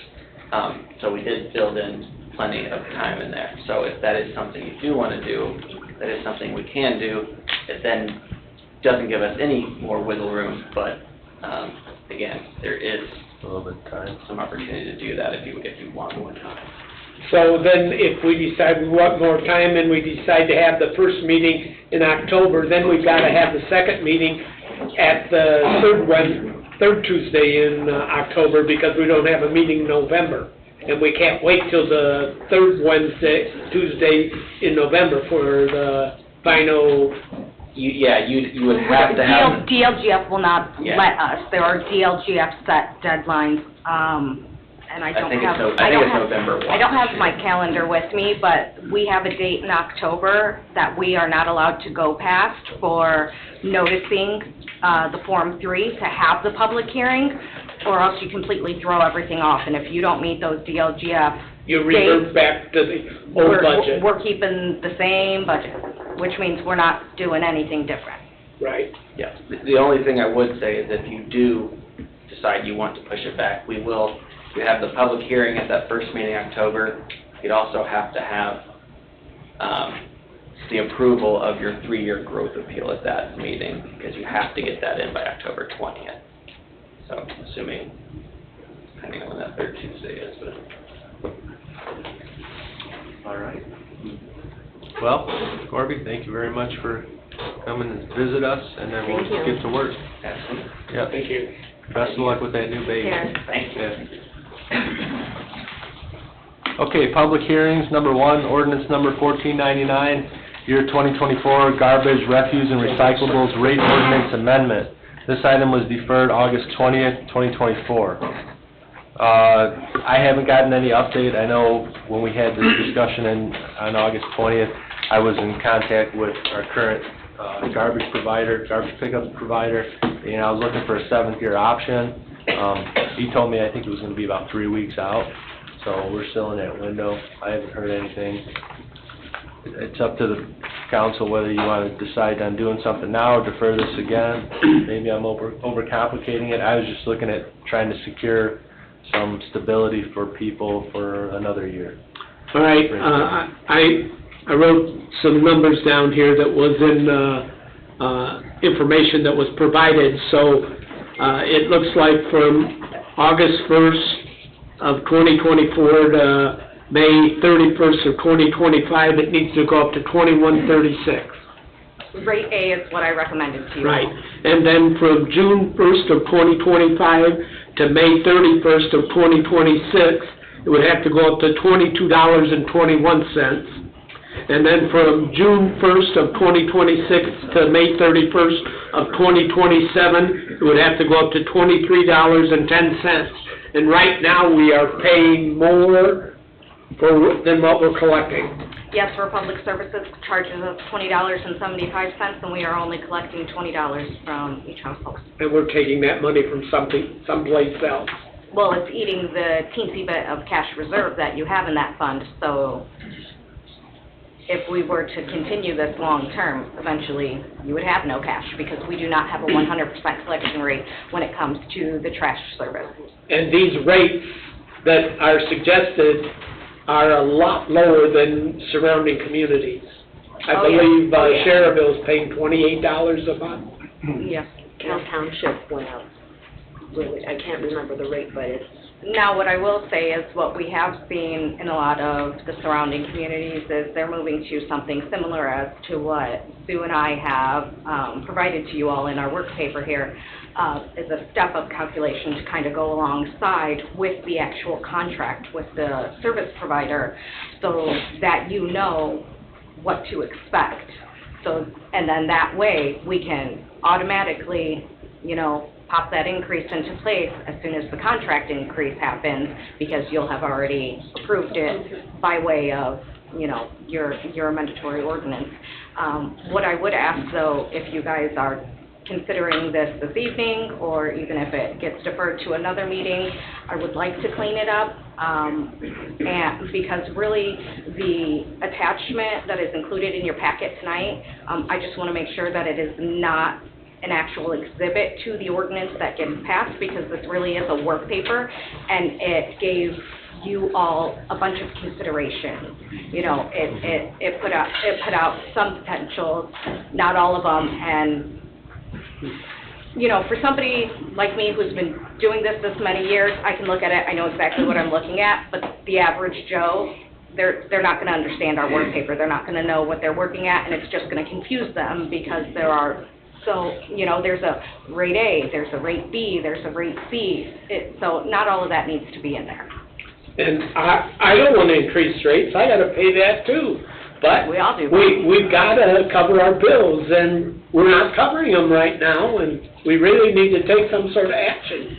Yeah, because the other thing, if you'll recall, we previously explained to you all, we don't pay any sort of administration or operational costs out of the garbage fund, but we do out of, say, the stormwater funds.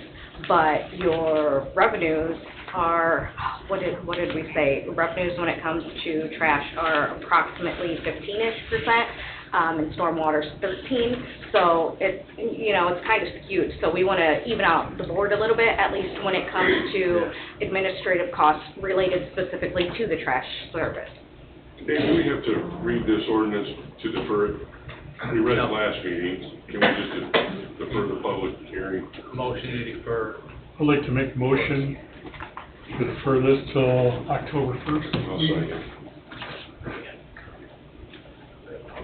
To October 1st? Yes. To continue the public hearing? Yes. And Greg, you seconded that? I concur. Okay. We have a motion by Mr. Becker and seconded by Mr. Parker to defer this item to the October 1st. The public hearing. Yeah, to defer and continue the public hearing on October 1st town council meeting. Nick can continue to negotiate and try to... I might get on the horn first, you know, tomorrow, so. Nick? Yes, sir. It is a public hearing. You may want to open up for demonstrators before you... Right now? You can. Okay. You don't have to, but you can. Well, we'll go ahead and do it. Anybody here that would like to remonstrate on ordinance number 1499? Anybody here for or against this moment? Second call? Last call? Okay. Well, we'll continue that. So we got a motion and a second. Do we have? Oh, yeah. So, at October 1st, are you planning at that time having something established, or are we gonna? Well, no, finished. I'd like to get more information. Yeah, like Ms. I mean, Sanders we're just said. losing money. That's why I was hoping that we had kind of a timeline of what we plan on, when are we gonna stop? I would act on October 1st, because I'm gonna get on the horn tomorrow with the gentleman from Republic and see about that 7th-year option. And then, as Ms. Sandberg said, we can just lay out what the costs are gonna be each year until the 7th year, and people, they're not shocked or surprised each year, you know? And then that way you guys don't have to come back annually and do this each year, because that contract with the Republic is each year is when you see the increase on the June 1st of each year. So this way, it's all set, and we're good. See what we can get and get it right. Thank you. All right, thank you. Any other discussion? Jen, I have a quick question. You said we don't have a 100% collection rate, of course. Roughly, what is our collection rate? And what if someone just does not pay for months? What happens to their bill? Okay, so first answer is, I believe our collection rate is roughly around 89–90%. I could be wrong. I haven't actually done a calculation in a little bit, but somewhere around there. So what happens is when a customer does not pay their bill, we send out notices, you know, hey, here's a friendly reminder, your bill is past due, here's what your total account balance is, here's what this is and what that, and we make sure to do those notices accordingly.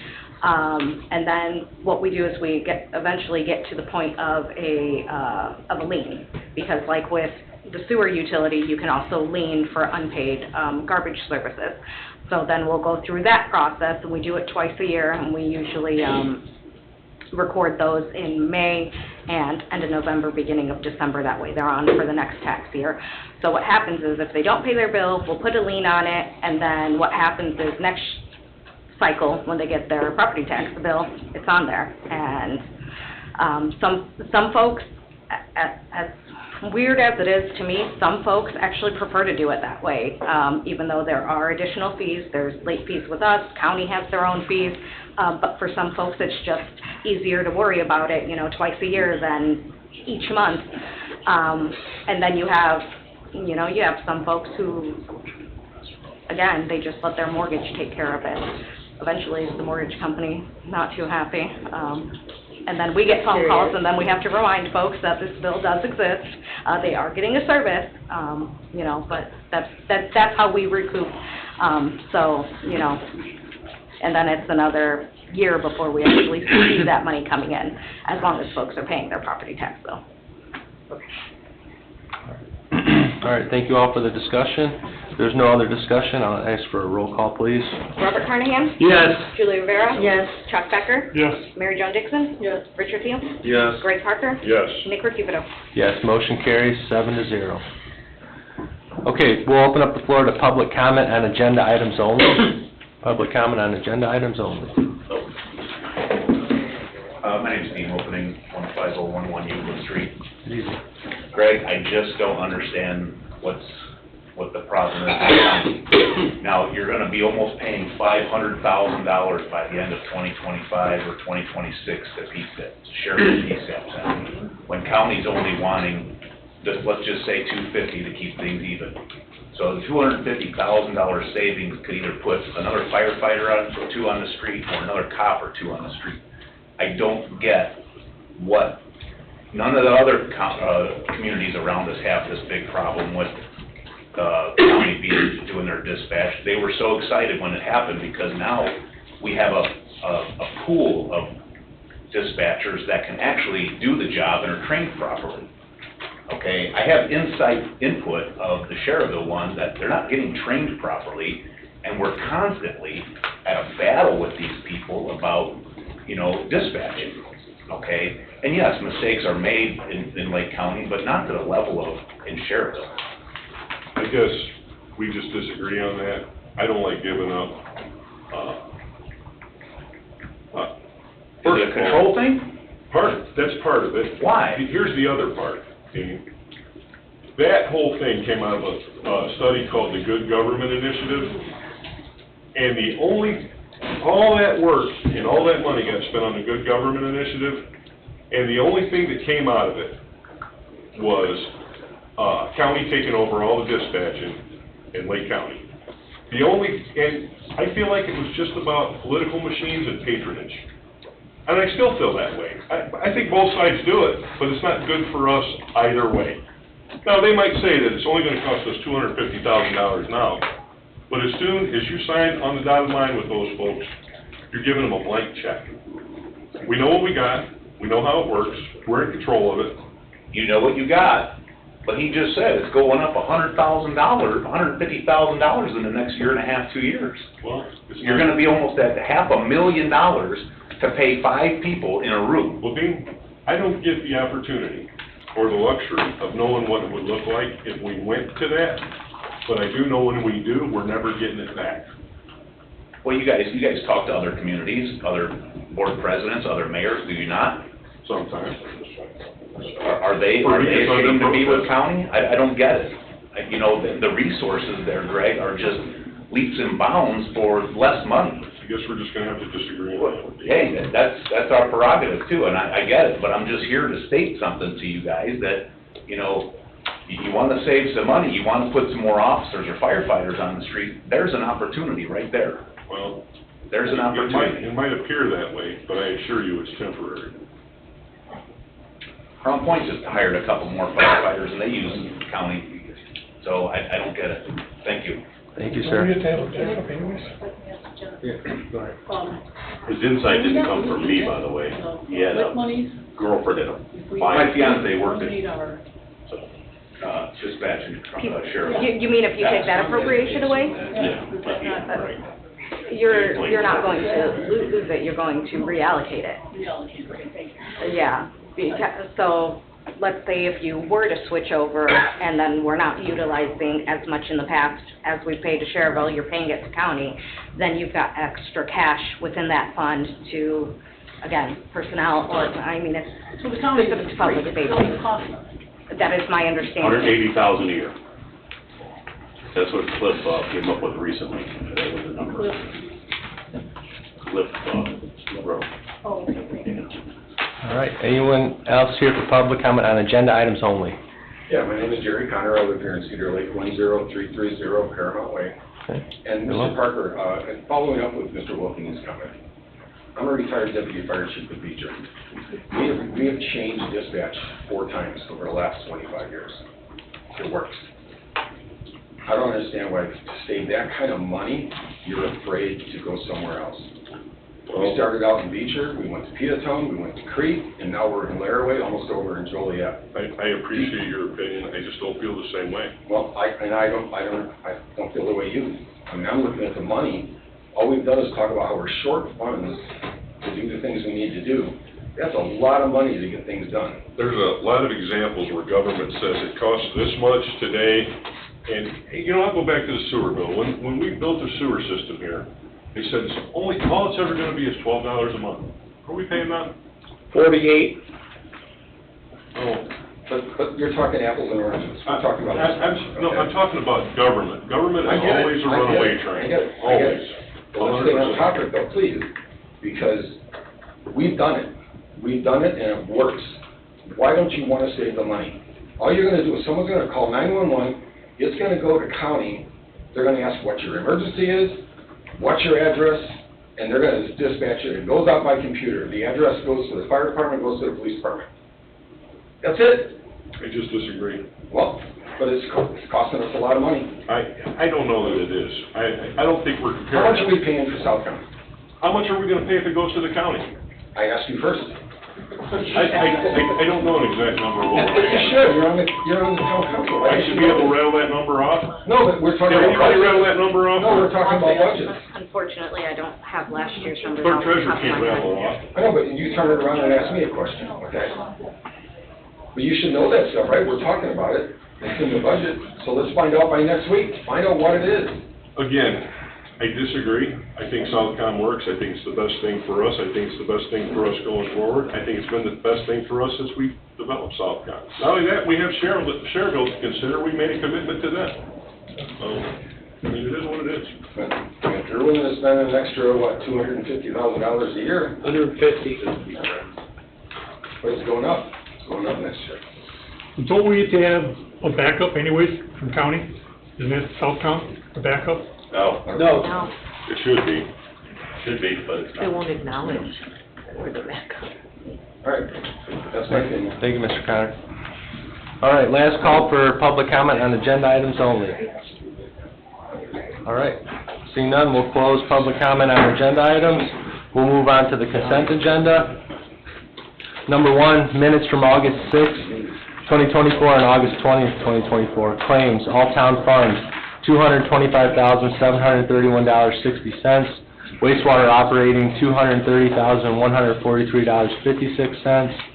Sewage bond, $6,750. Water utility, $61,391.60. Stormwater, $12,351.38. And payroll, August 29th, 2024 and August 30th, 2024, the amount of $292,376.02. Number 3, donations. K-9 donations to include the following: Heather Dessauer, $25. John and Irene Rockaitis, $100. Cedar Lake Lions Club, $200. American Legion Post 261, $150. Veritas Group, $250. Elmwood Funeral Chapter Chapel, $100.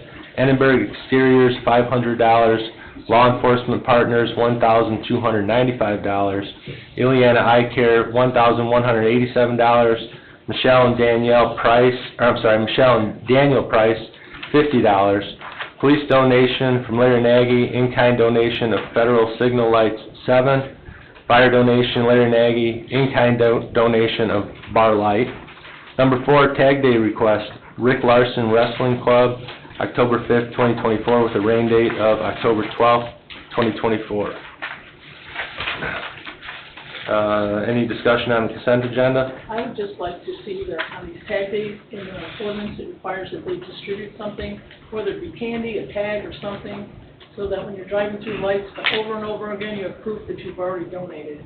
That's in the ordinance, and they need to follow that. If you could make sure in that letter, they may not even know it. So I just think that if that could be reiterated to the tag day people, I'd appreciate it. That for Jeff? And so would many of us, well, I'm assuming you, right, you distribute. Well, it's Kirsten in my office, but yes, we'll, So if you could just make sure they understand that that's part of the, yes, we'll make that request now. thank you very much. And I see it says Rick Larson Wrestling Club, but in the letter it says it's, Kids Wrestling Club, and their insurance isn't in effect, but they'll have new insurance after 9/24. Okay.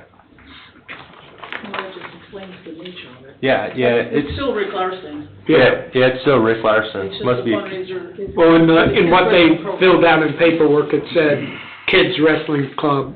Oh, yeah, fundraiser for Kids Wrestling Club, you're right, Bob. Yep. And their insurance isn't intact right now, but they said they'll have their new insurance after September 24th. Yes, sir. All right. Thank you. Do we have a motion to approve the consent agenda? So moved. Do we have a second? I'll second. Motion made by Mr. Parker, seconded by Mr. Becker to approve the consent agenda. Any discussion? Roll call, please. Robert Carnahan? Yes. Julie Rivera? Yes. Chuck Becker? Yes. Mary Jo Dixon? Yes. Richard Seal? Yes. Greg Parker? Yes. Nick Recupero? Yes, motion carries 7-0. Moving on to ordinances and resolutions, ordinance number 1500, Cedar Lake Water, year 2024 sprinkling usage regulation and mandatory ordinance. This item was also deferred August 20th, 2024. Is it ready? Well, Mr. Kubiak, you and I talked about this because the whole reason for the deferral was to see what was going on with mostly Beacon Point and the changes that were made there with their irrigation schedules.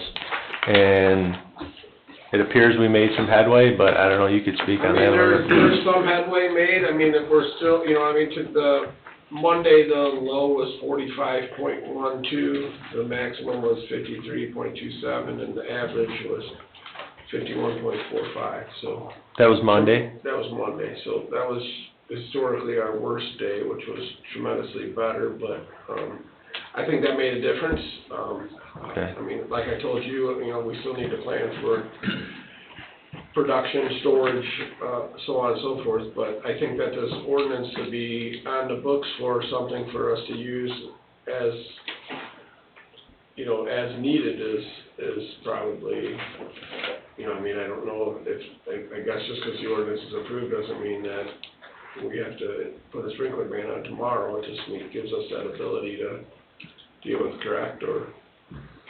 That's the gist of it, right, Mr. Oster? That's what. It gives the authority?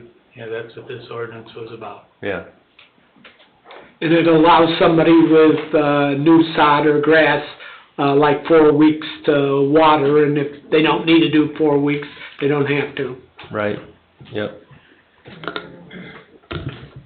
So. Mr. President? Yes, sir. You got a good report from your, Director of Operations, perhaps a first reading tonight. Let it sit for 2 weeks, you'll be back here, see if there's continued progress or if there's a snag. Okay.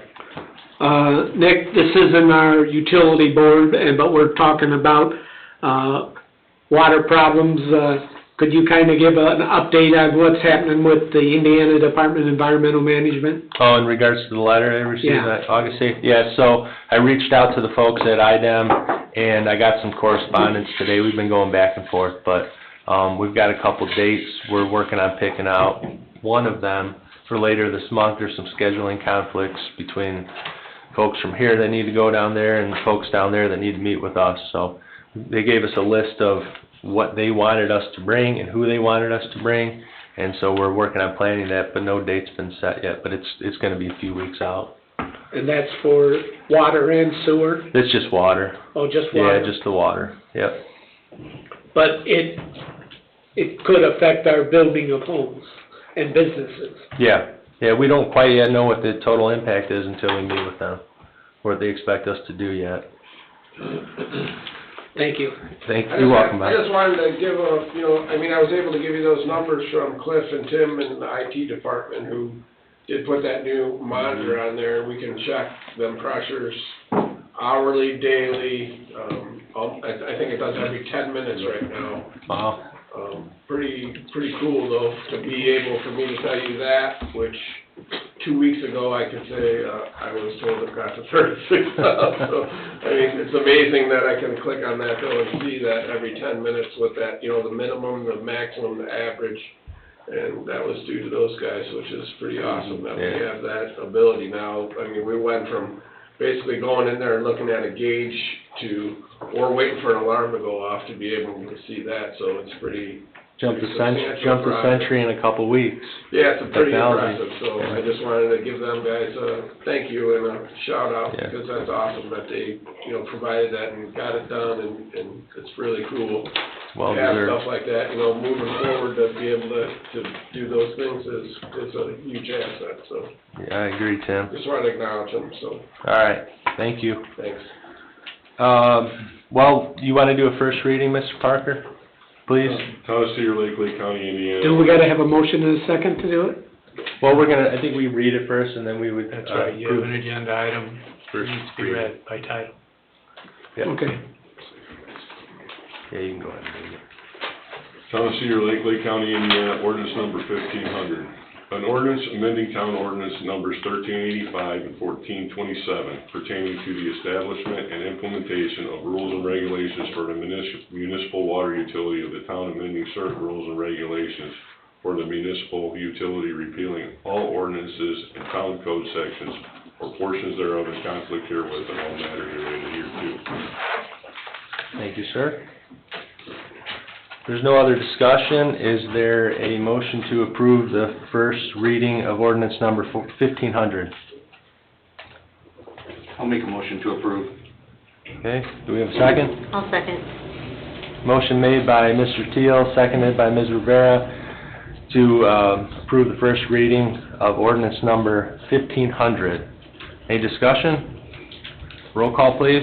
Robert Carnahan? Yes. Julie Rivera? Yes. Chuck Becker? Yes. Mary Jo Dixon? Yes. Richard Teal? Yes. Greg Parker? Yes. Nick Recupero? Yes, motion carries 7-0. I would expect this to be on the agenda in 2 weeks.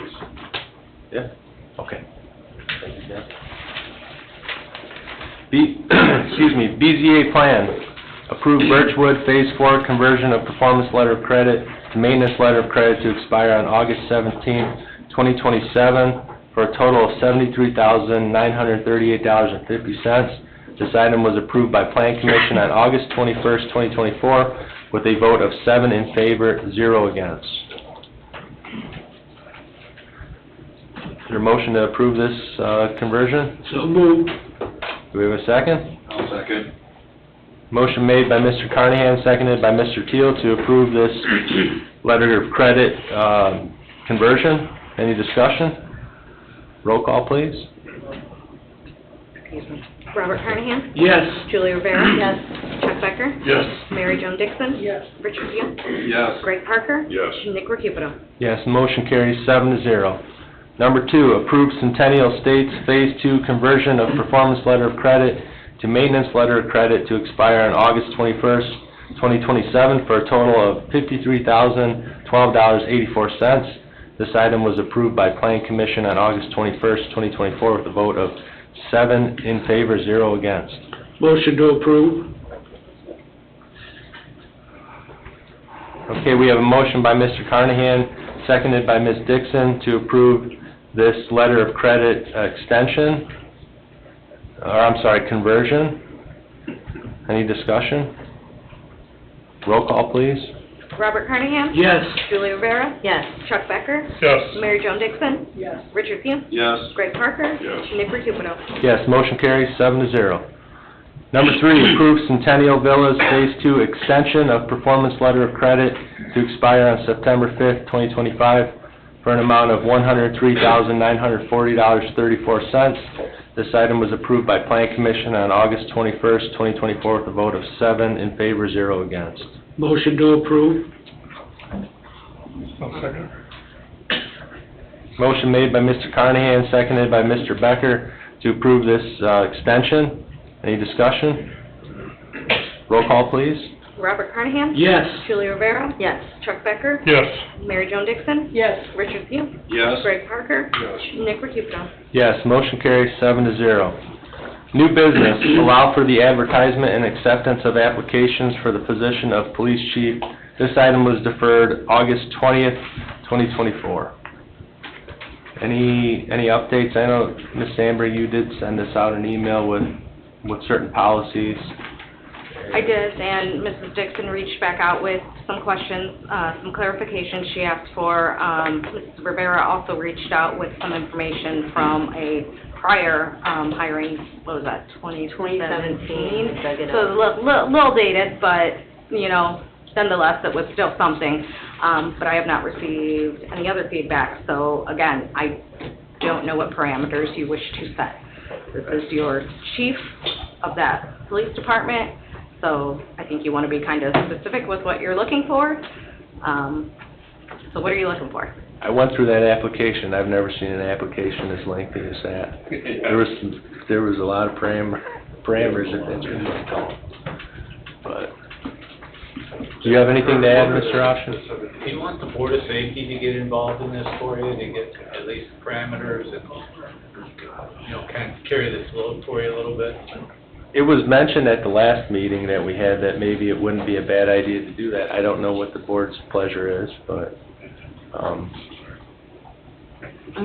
If you haven't looked at the 2017 one, yeah, it is dated, we'd have to change the salary.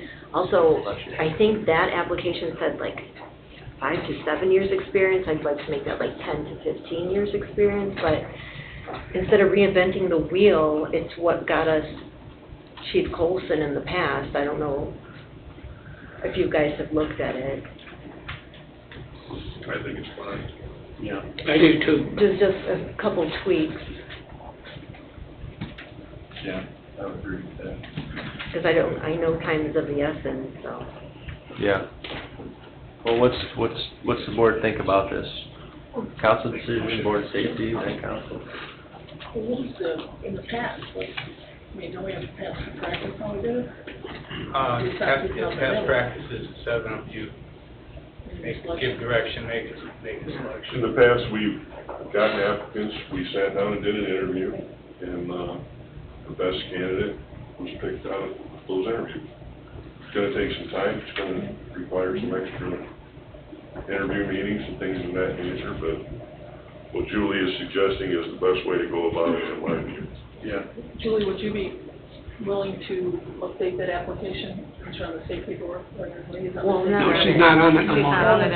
No. What about Chuck, would you be able to work with? But if you look at it, there's just a The few common tweaks. sense updates, is that what you're saying? Yeah, Okay. like we have to decide on the salary and, the years of experience, I would say that was the biggest thing.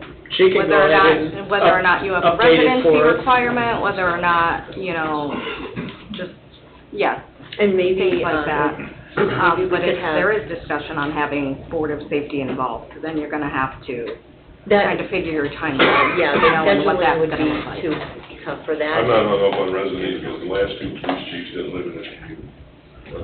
So completely strike it from that Yeah. I'm not 2017. hung up on that at all. Okay. That would really narrow the pool.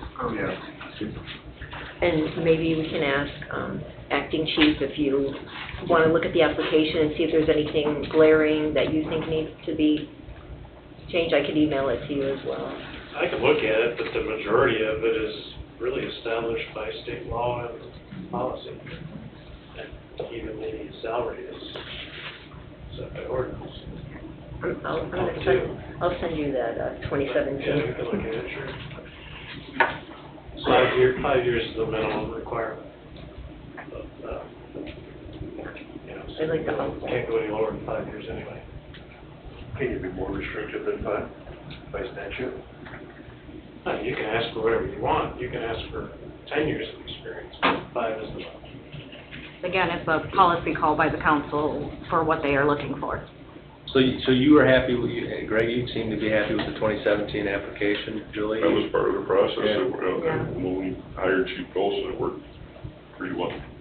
So are you comfortable, Jennifer, with, if we make a motion tonight with using that 2017 process and, you know, If that's what, setting a salary? if that's and- what you direct, I'll type it up and I'll send it to you later this week. Okay. All right. No, we're gonna need a motion on this, Ms. Dixon. And then we had a time period that was discussed, were we thinking a month? Or, I don't remember exactly what was discussed, the end of September. I mean, we thought we What would would need you like some to time to find a qualified candidate. It's whatever you guys think's appropriate. Some of these jobs we've been posting for recently, I mean, we had to extend them. Board positions or mechanic we're still working on, so whatever you guys decide. I don't think a month is long enough, though, honestly. I don't know what everybody else thinks, but, Do a month and see what you get. If you have to extend it, extend it. yeah. Okay. I will About a send, month from today. I will send it out to you all before anything goes live. A month, yeah, a month from advertisement. A month from advertising. Okay, thank you.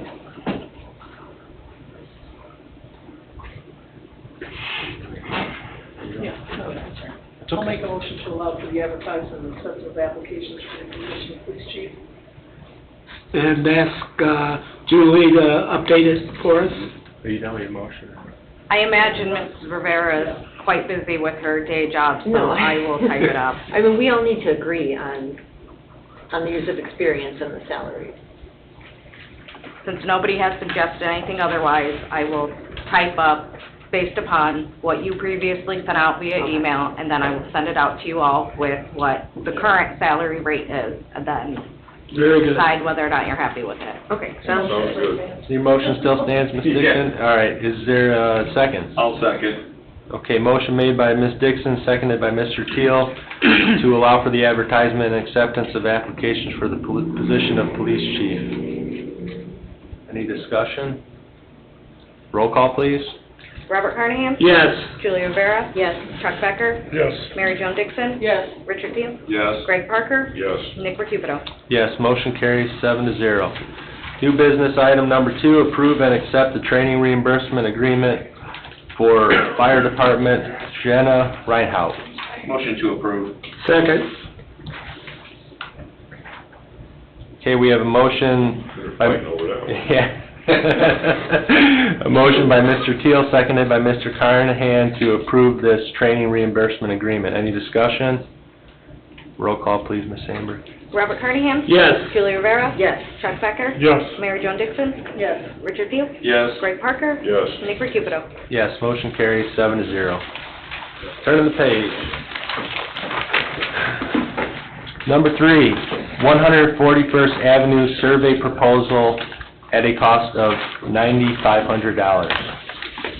I stand corrected. I threw a large number out there just to, get us under budget. It looks better now. Yeah, 20. So this is a proposal from Christopher B. Burke, Don Oliphant. It's actually from DVG, but through Don. And this is for surveying along the 141st corridor that Mr. Carnahan had mentioned earlier, west of Parish Avenue. Yes, So, to our corporate limits. Yeah.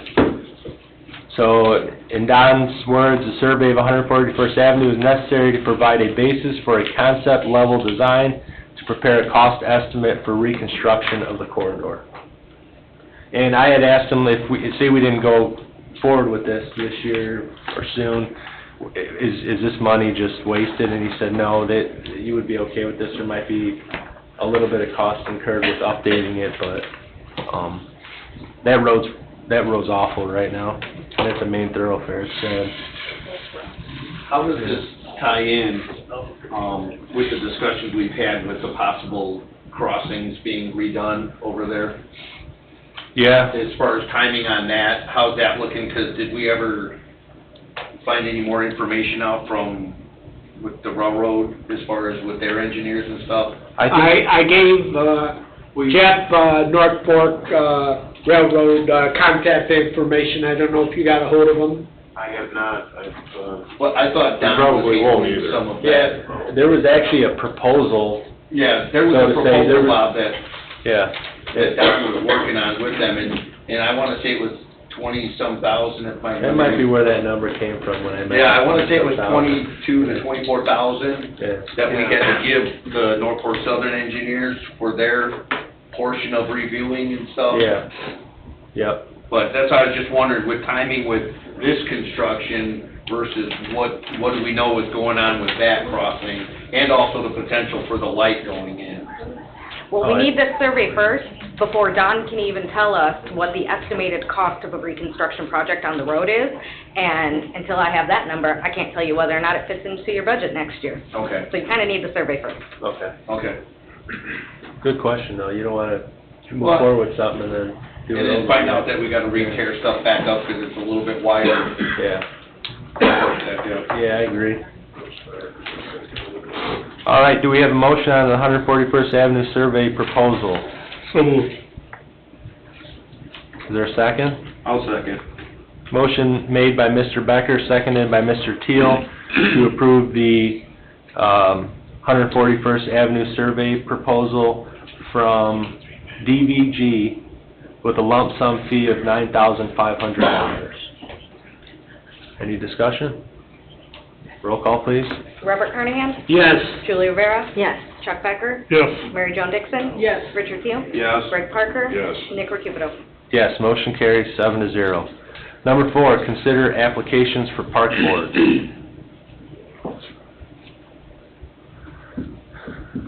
Anybody have enough time to go over these? We only had 3 applicants. Somebody reached out to me and said that someone named, I don't know if it's Noel Blue or Noah Blue, turned one in person August 19th, and that name wasn't on the list. Well, just because of that, we shouldn't act on it until we get to the bottom of that. Yeah, because I got also the name of the employee she said she turned into. I emailed Kirsten, but it was late this afternoon. I'll double check the file. Those Okay. were all came in through my office, so Okay. we'll see what's going on with them. Yeah, I just want to make sure. I'll make a motion to defer that item. I'll second. Motion made by Mr. Parker and seconded by Mr. Becker to defer the consideration of application for the park board. Any discussion? Roll call, please, Ms. Sandberg. Robert Carnahan? No. Julie Rivera? Yes. Chuck Becker? Yes. Mary Jo Dixon? No. Richard Thiel? Yes. Greg Parker? Yes. Nick Recupido? Yes, motion carries 5-2. Okay, we'll move on to reports, town council reports. Mr. Carnahan? Got a little congested here. September 17th through the 23rd is Constitution Week. And, where'd my phone go? Oh, okay. Should be every day, shouldn't it, Bob? Each year on September 17th, Americans celebrate Constitution Day and Citizenship Day. In addition, September 17th through the 23rd is also recognized as Constitution Week. And we used to do a program years ago on it, and I still have one of the books, where we had all the kids from schools come and ring a bell to celebrate Constitution Day on the 7th. Does that book got a date on it, Bob? What? Does that book got a date on it? 1776. No. But I had, at one time I had one of our Indiana state senators came and had all the kids from Hanover and MacArthur come and they rang a bell that was at the Methodist Church, and he gave a little speech. Pretty good. But it's just something to remember. Yeah. Another thing, I know this isn't the utility board, but I did receive this bill from the town of Lowell, the 2023 annual calculation per report balance, that if I read it right, we owe Lowell $512,489. According to them. We do have a meeting scheduled next Wednesday, Bob, the 11th, What's that number? with Sue Hayes. $512,489. Yeah, I spoke to Sue Hayes today about that. You know, some of we went over it a little bit, questions as far as capital improvements and stuff like that, I believe was around 300,000 of it. We did get invoices for some of them, but not all of it. But nevertheless, we do have a meeting. We still have questions for Lowell. Yeah, we have a meeting next Wednesday at 10 o'clock, Bob. And I will meet talking with to Shane you, Bob, Rich, and go through it. this is our true-up, right? Yep. And you said the report was done in June, and we're just now... June 6th to be exact, and we received it August 28th. August 28th. I sent it to you guys as soon as I got it. Yeah, so June 6th is on the bottom of their report. And we've been asking for a meeting, and they're now scheduling a meeting. Yes, that's tentative September 24th. All right, and, excuse me, the questions that we sent to them and requested answers, have we received answers back yet? No answers other than, I don't know if we can mention anything about receiving a letter from the attorney as far as impasse goes, but they need some time to review stuff. I don't know what that's supposed to mean, but they know what what our concerns are. And those questions were given to them a couple years ago? In recent and multiple times. I think the end of towards the last half of 2023 Yep. is when we sent the first Technically, one. the questions started as soon as we had received the 2022 true-up. Some of the questions were answered, not all of them were answered. So then Sue and I went through again. She developed a memorandum so that I could give it to Judy before Judy was out of office, because Judy had expressed to me that she wanted to get everything squared away and cleaned up. And so we sent it, and then we received no response. I also sent it to the new clerk treasurer, Ms. Murr, at the beginning of this year, and still have not received a response. Not even an acknowledgement that you sent it? Not that particular memorandum, no. I have had other correspondence with her regarding the monthly bills, regarding, as soon as we received the reimbursement calculation from McMahon, I had questions on supporting documentation for outstanding capital invoices that were on there. I wanted the supporting documentation for that.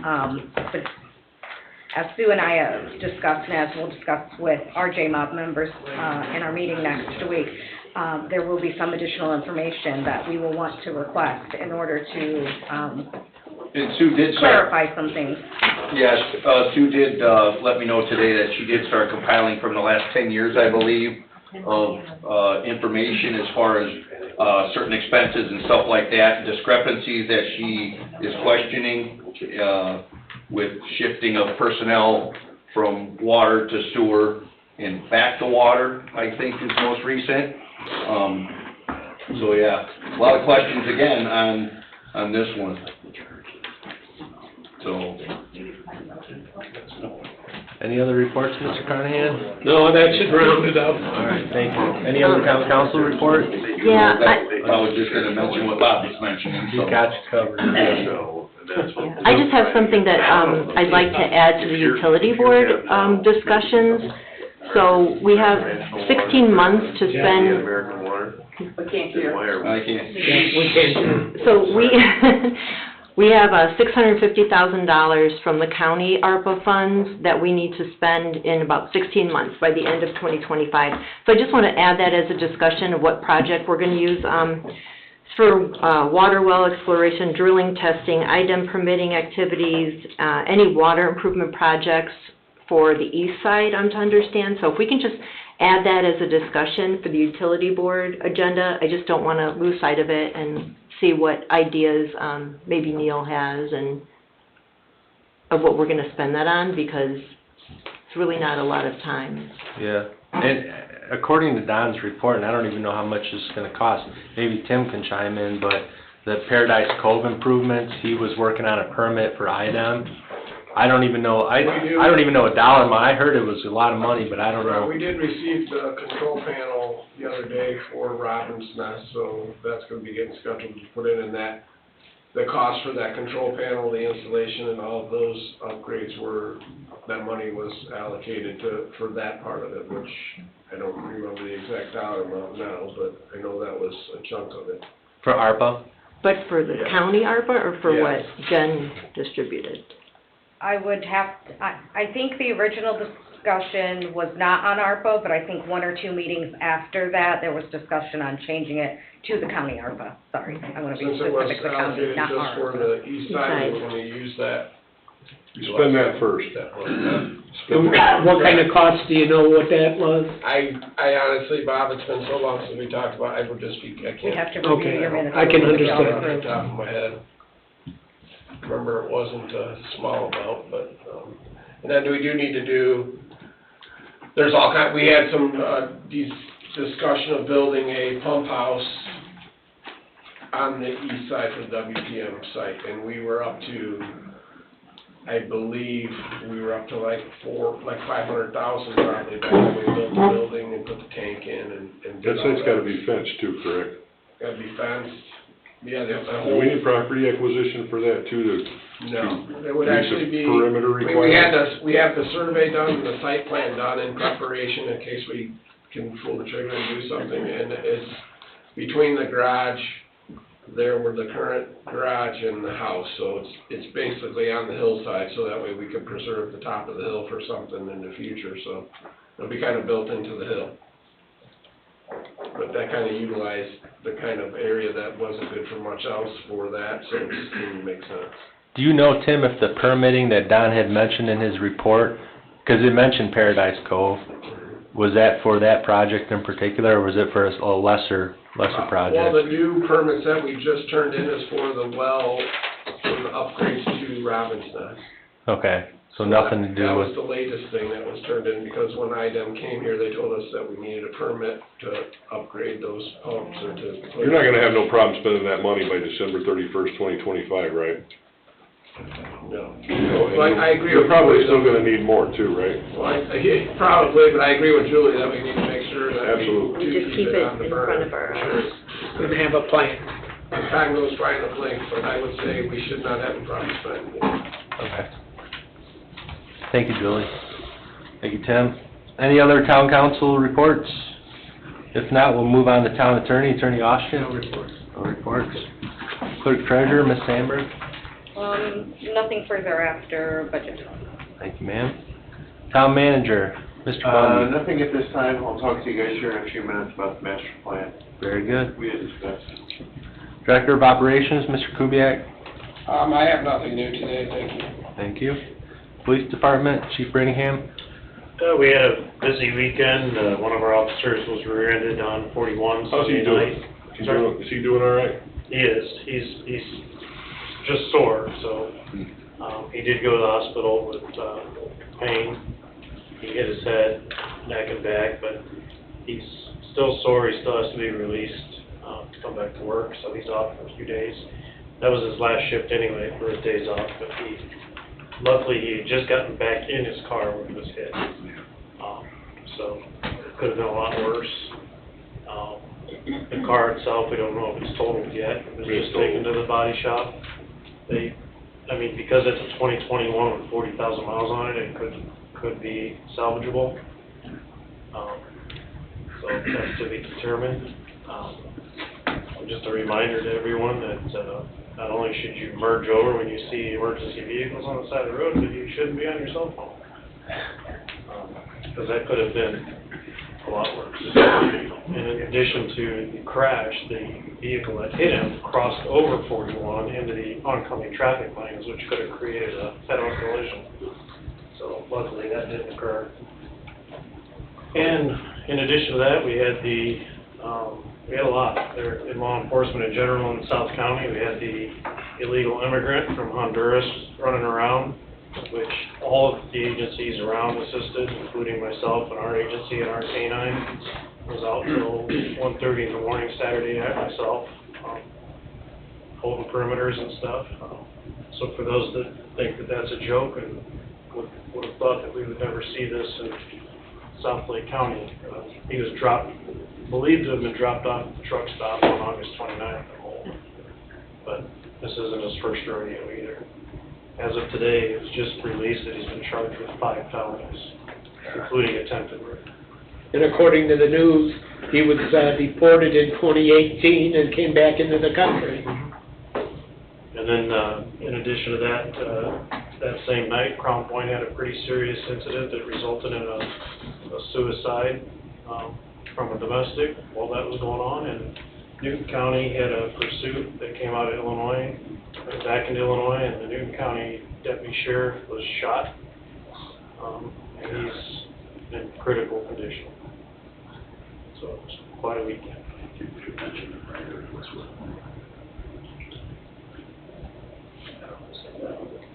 Prayers for all of them.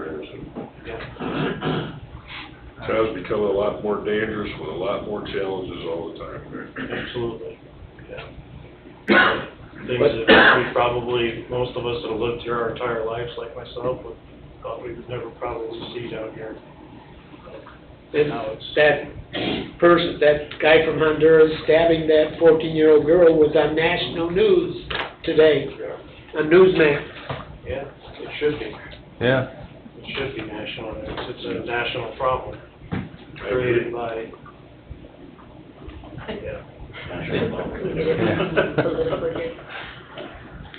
Well, anything else to report, Chief? Hopefully that's it. All right, thank you, sir. You're welcome. All right. Fire Department, Chief Wilkening? The fire department's up to,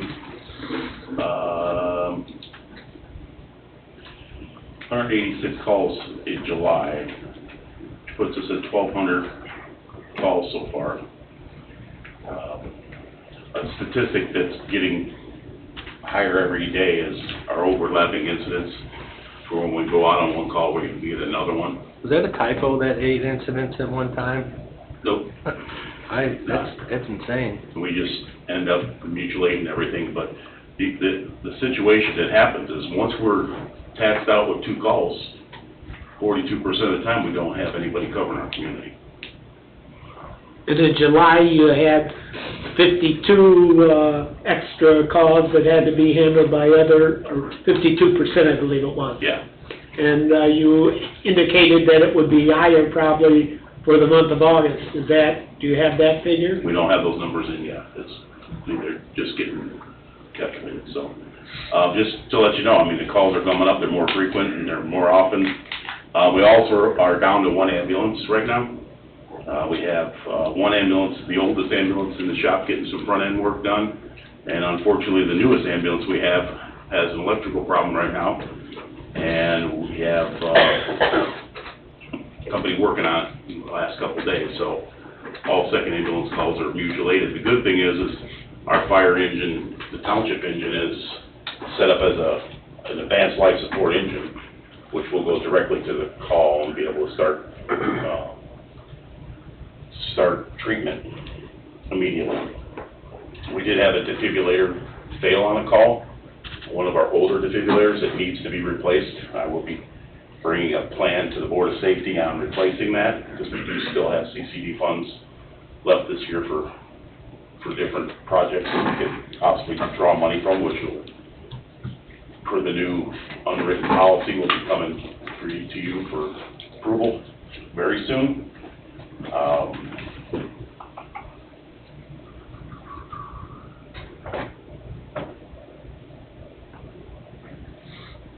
think that is it. Have you guys had any updates on a new fire engine? Was there another meeting We since did our have last another one? meeting. We did have a meeting with the, liaisons, and Safety board, or the council affairs? Council Affairs Committee, yes. And, no, we haven't heard anything back from either side, so. We haven't heard anything from the council, we haven't heard anything from the actual manufacturer. Okay.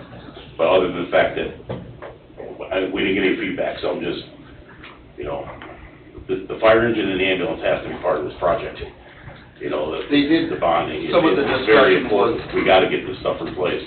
Yeah, some of the discussion, Todd, you could correct me if I'm wrong, was I believe the anticipated delivery date was August of next year. Yeah. And from then, it would go on to Marine Fire or something for the equipment installation Yeah. for 2 months or so. Yeah, there's a company that installs all the, so when we purchased this truck, we purchased it completely equipped, which means everything has to be mounted inside all the compartments of the truck. And that is done at a separate facility not too far from this facility. But We when that specialize time- in it. Yeah, and when that time comes in August, let's say if it is August, they, being Suffolk in her fire, would need payment for that prior to it going out. Okay. Andy Herb did mention though that, we, you know, some places do tend to withhold a portion of it, of the final, you know, total bill and stuff like that until they, you know, until they know the truck is done. But in the long run, a separate payment is not made to Marine Fire, it's made all to Suffolk, and then Suffolk pays. Yeah, they supplement the rest of it by paying, the company that does the installation.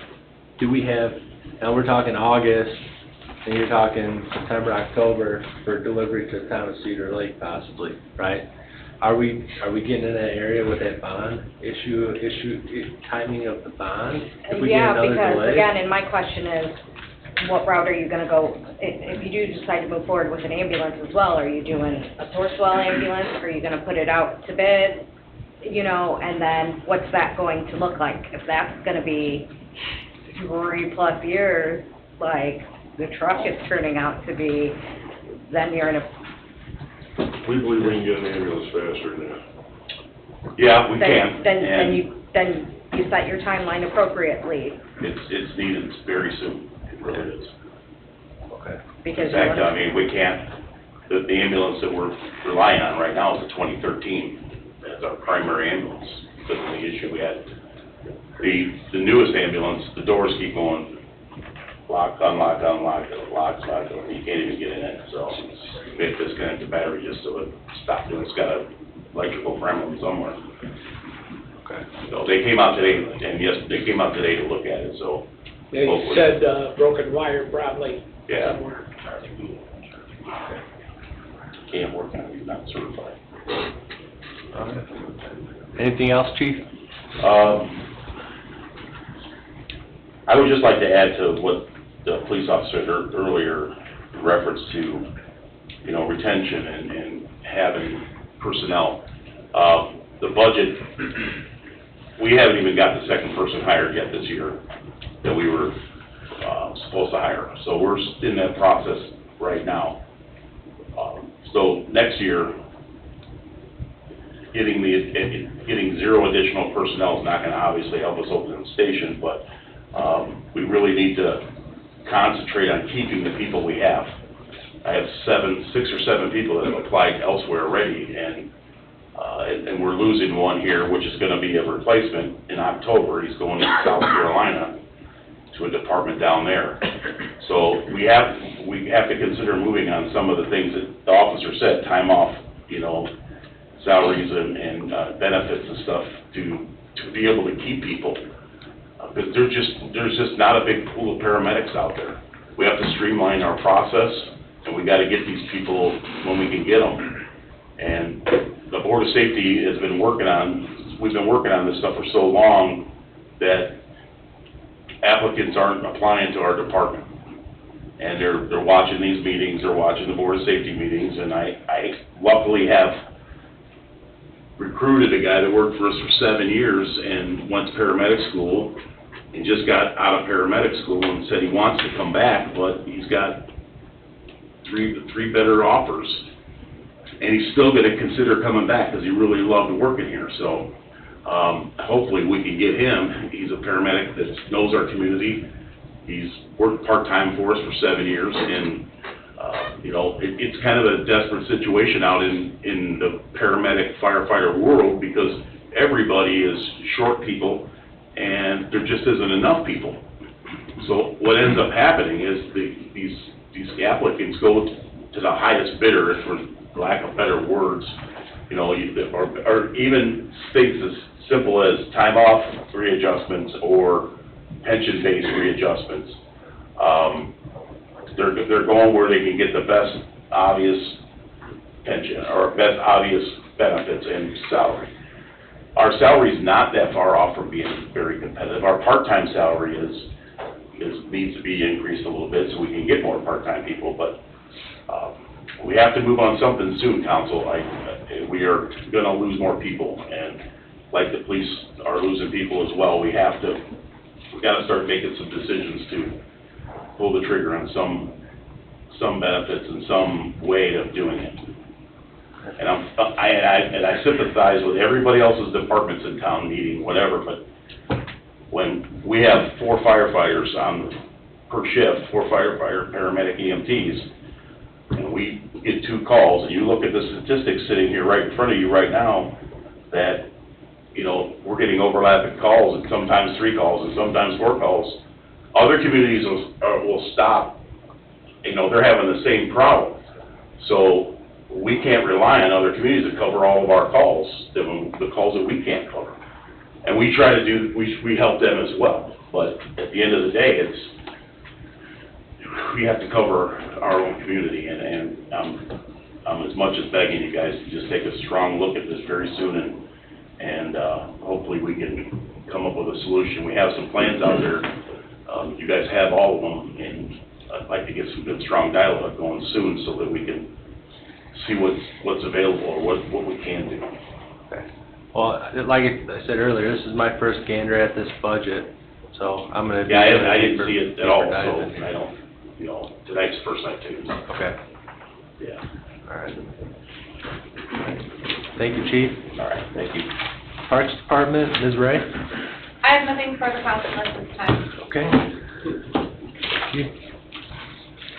Okay, we'll move on to written communication. Ms. Sandberg, do you have anything written? I have not received anything. Nothing, okay. Update discussion, number 1, Town Council Liaison for the Museum. This was brought up at the last meeting.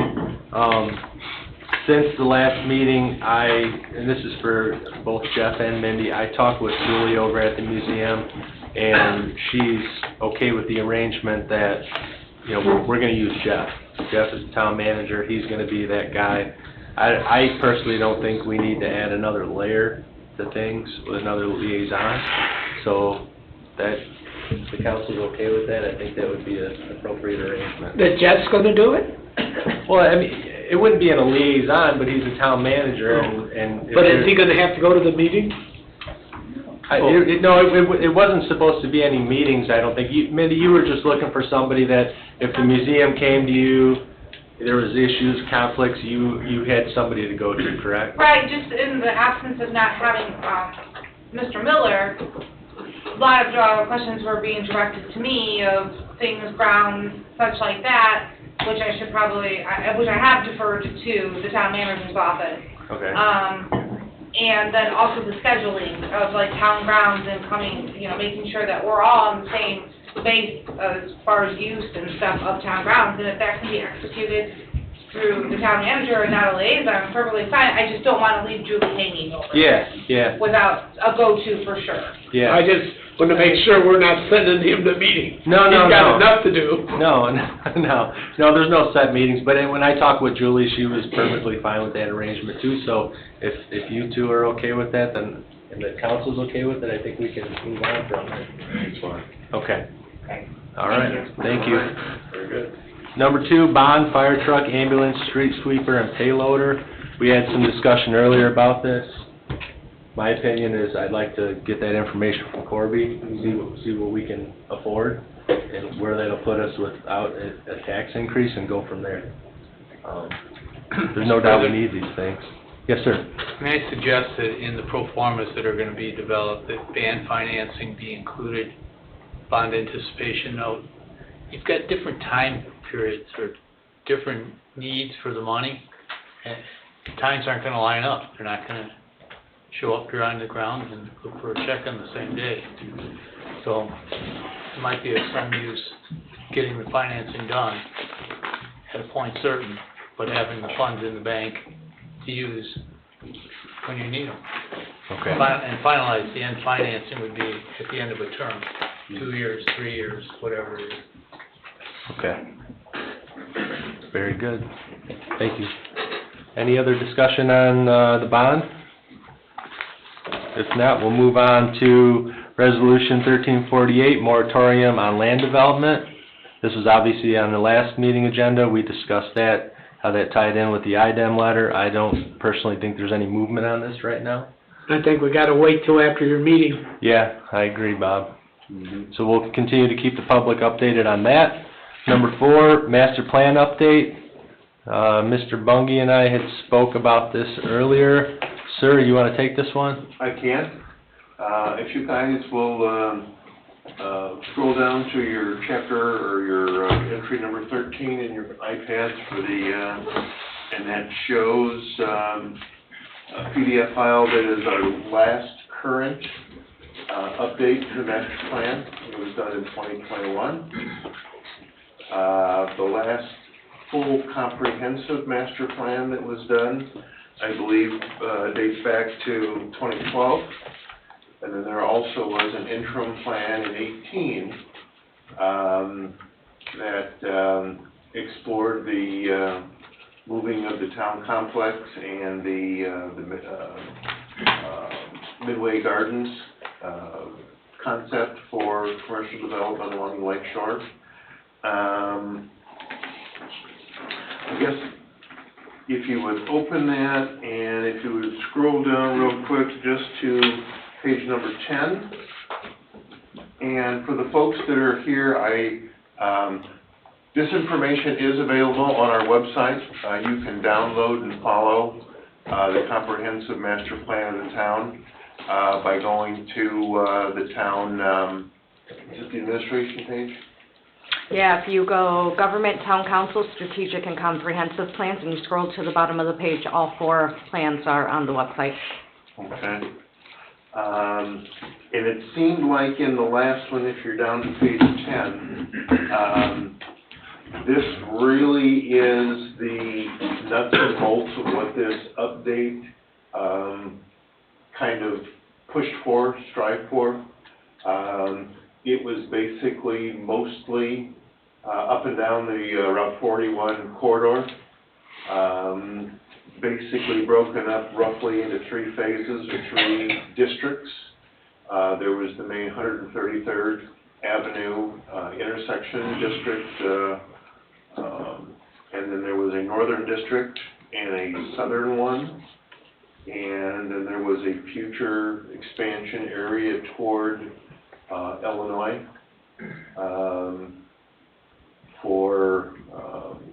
now this one also, I think there was also a little bit of hope at this time that the Ileana Tollway was expressway was feasibility, or I'm not sure where that lies on the comprehensive plan for the region, but, so that was basically what I found out as far as what their main focus group was roughly 3 years ago. Okay. Okay? Thank you, Jeff. If you go to entry number 14, this is a planning tool that is offered by NIRPC, Northern Indiana Regional Public Service Company. And if anybody out in the audience would like some information on how to find this, I can provide that for you also. NIRPC has a website, it's nirpc.org, and in their Tools tab is this Sensible Tool Guide Handbook for Indiana. The original one was dated 2007. And what I had offered here in Chapter 2 is where they really get down to what a long-range master plan, both a complete master plan and an update ought to have in it. I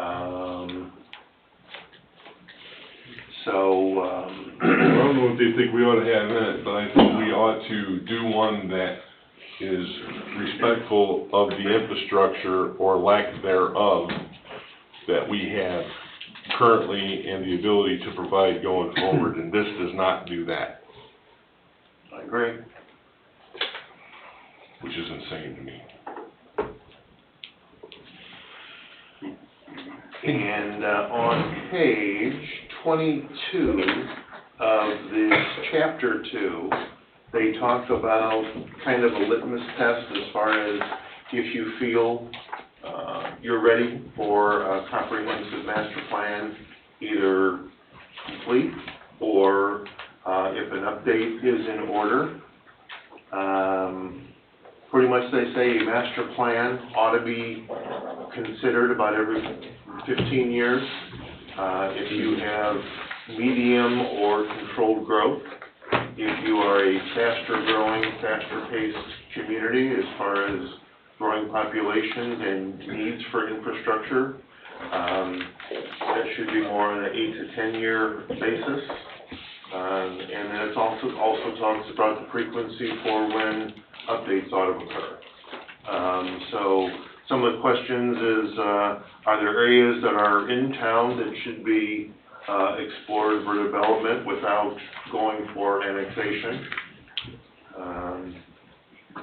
Not a whole lot we can do in town. There is a rather large parcel of land just down Morris that's in the town property or inside the town limits. Pretty soupy, pretty it's pretty wet, but crazier things can happen and be developed. We've got some land up and down Parish that can be done something with. And other than that, then we move to areas outside of the community, the present corporation lands, and see where which areas, like Greg said, probably are better suited for reaching out for development because we do have infrastructure in place. So I guess these are the starts of where the conversation will lead us. So I guess for now, the next thing we need is to get together and figure out what our next steps could and should be. And I think that needs more than one or two of us in a room together. Yeah, as far as trying to figure out. I heard the word budget in my right ear, but this budget that we have for 2025, was anything in there for any type of master planning? As Corby stated earlier, we did decrease the professional services line item, but I believe we left enough in there that we could. But as we had previously discussed, you guys put together an RFP and have it out before the end of the year, we could potentially encumber funds that are remaining in this year's budget. Yeah, we need to get rolling on this, so anything you can provide us moving forward so we can get rolling on that? How long is that RFP, I mean, what kind of time frame are we looking at? It depends on the parameters you set in it and how long you wish to accept, the proposals that you're requesting. That is entirely up to you guys. It's like with the police chief, you are setting the parameters for what you're seeking. Okay. But you gotta put that request for proposals together before you can issue it out. Okay. All right, any other discussion on the master plan update? Thank you, Jeff. Should this be something with council affairs that maybe we should put our heads together here in the next couple of weeks? Maybe we can get together and brainstorm a little bit and come up with at least some kind of vision for what we would choose to talk about or discuss, explore. Yeah, I wouldn't mind being involved in those discussions too, if you guys wanted me to. All right, thank you. And have you talked, do you got a contact at NERC that could assist you? Well, Ty Warner is the one that actually I reached out to, the executive director, I believe, of NERC, and he's the one that actually enlightened me as far as that this was a document that they had already prepared that was, it's 2007, so that makes it, 17 years old, but I think as far as the nuts and bolts and actual applications, I think they're as fresh today as they were back then. I don't think, the needs for growing communities haven't really changed. Communities themselves obviously change, but I think the tools that are out there and the means for delivering a solid update, I think they're as relevant as they've ever been. All right. Thank you, Jeff. Okay. Thank you, everybody. We'll move on to public comment. One at a time, please. No fighting, please. Bob Grosek, 14055 Deodore Street. I'll be real brief. I just want to say, on behalf of the people involved at Beacon Point East, we all would like to thank the board for being diligent in trying to help us alleviate the issues we had with the drainage ditch behind us. The boots are on the ground. Things have been working real fine. Landscapers came out today to see what they're going to be doing with the grass, putting it down, so that all really worked fine.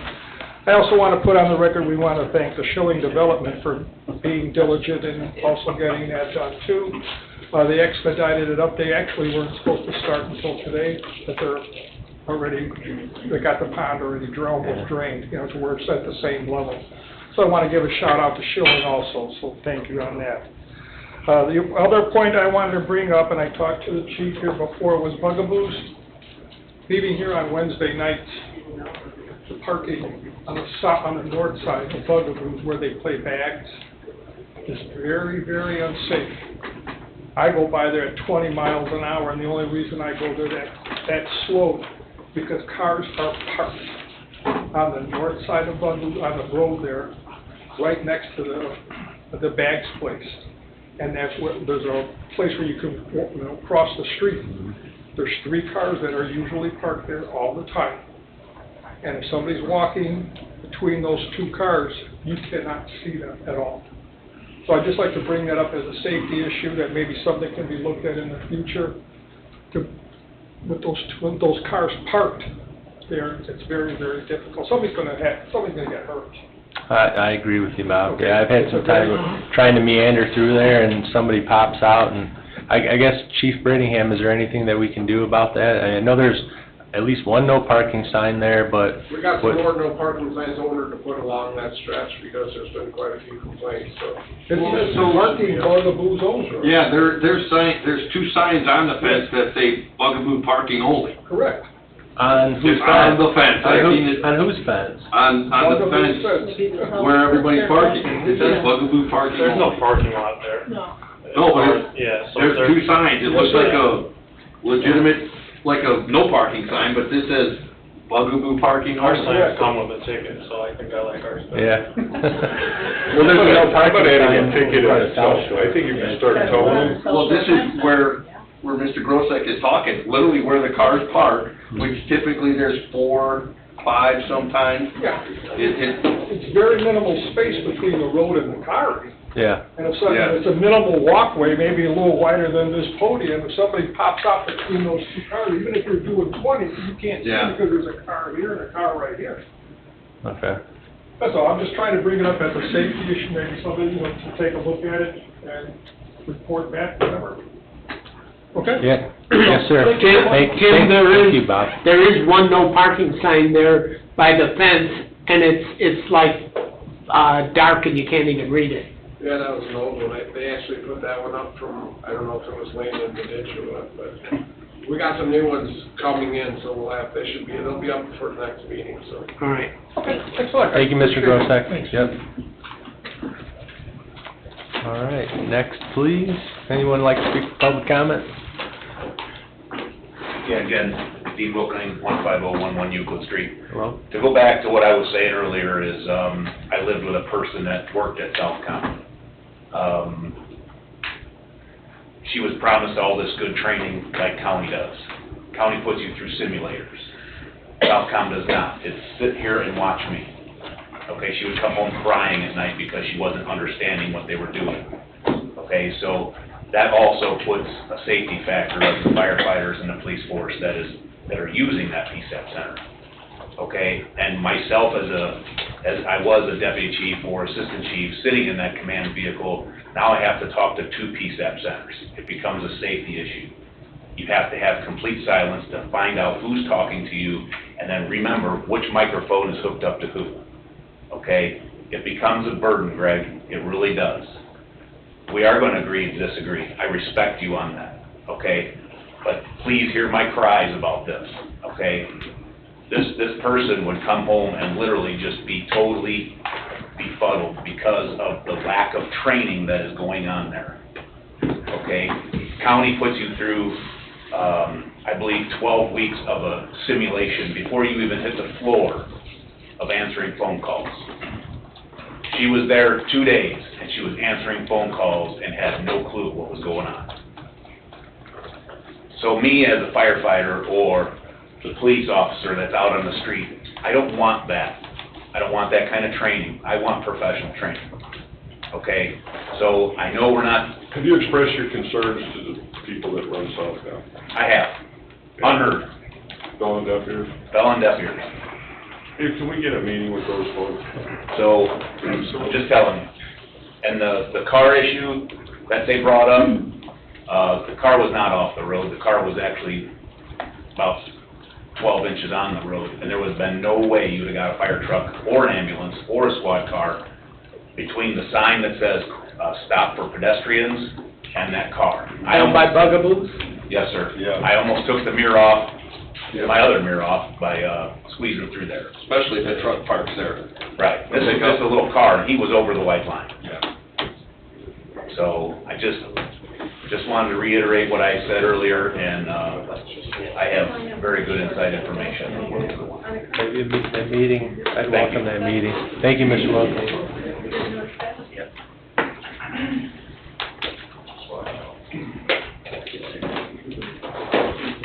Okay, Tim.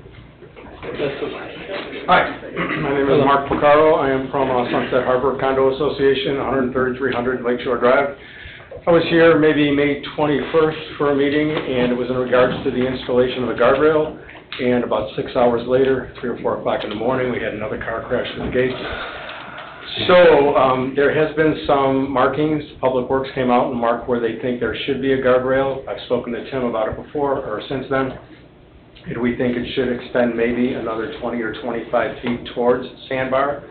In the meantime, he made a good point, and we should talk to someone from the fire department to make sure that if we do indeed extend that another 20 or 25 feet, that it doesn't infringe upon where a fire truck, an emergency fire truck, has to come in to get to the lake.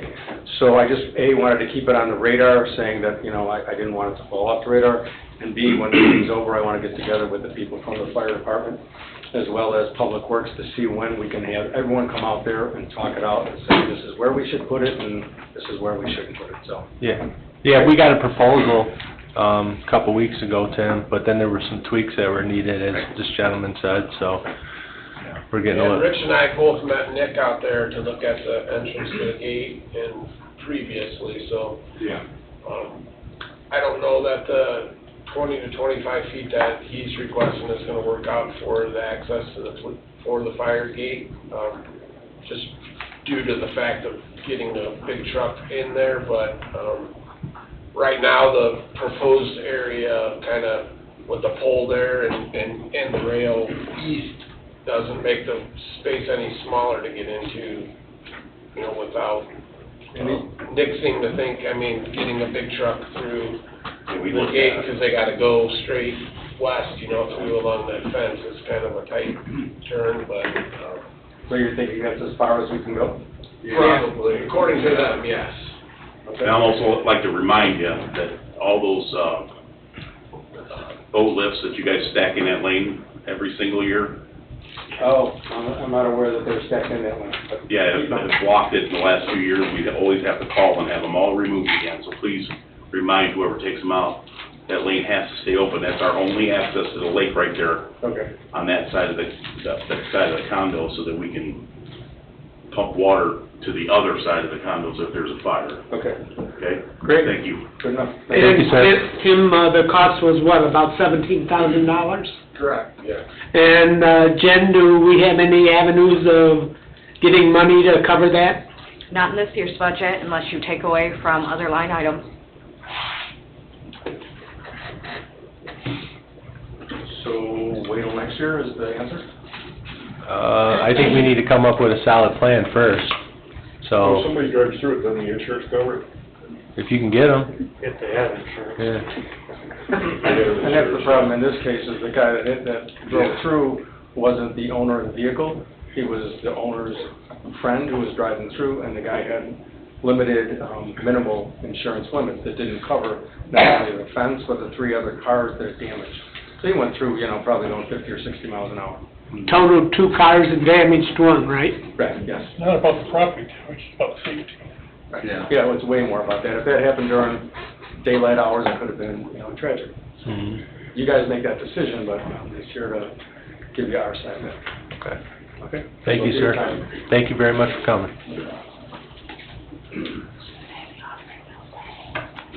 Hello. I'm Sue Feeney, 13835 Houston Street. Hello. I'm here, we came in to the town,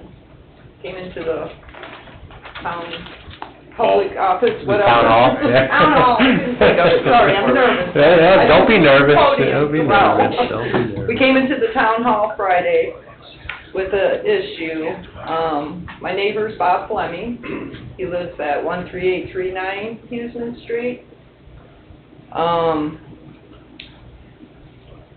Back in 2015, he did a tear down of the house that was on the property.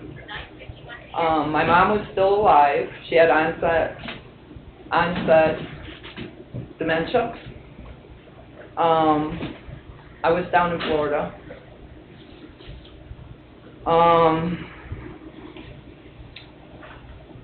We had a lot of issues with the town inspector at the time, Tim Kubiak. And, well, Mr. Fleming had a lot of issues. By the time I got up here, it was 2016, June of 2016.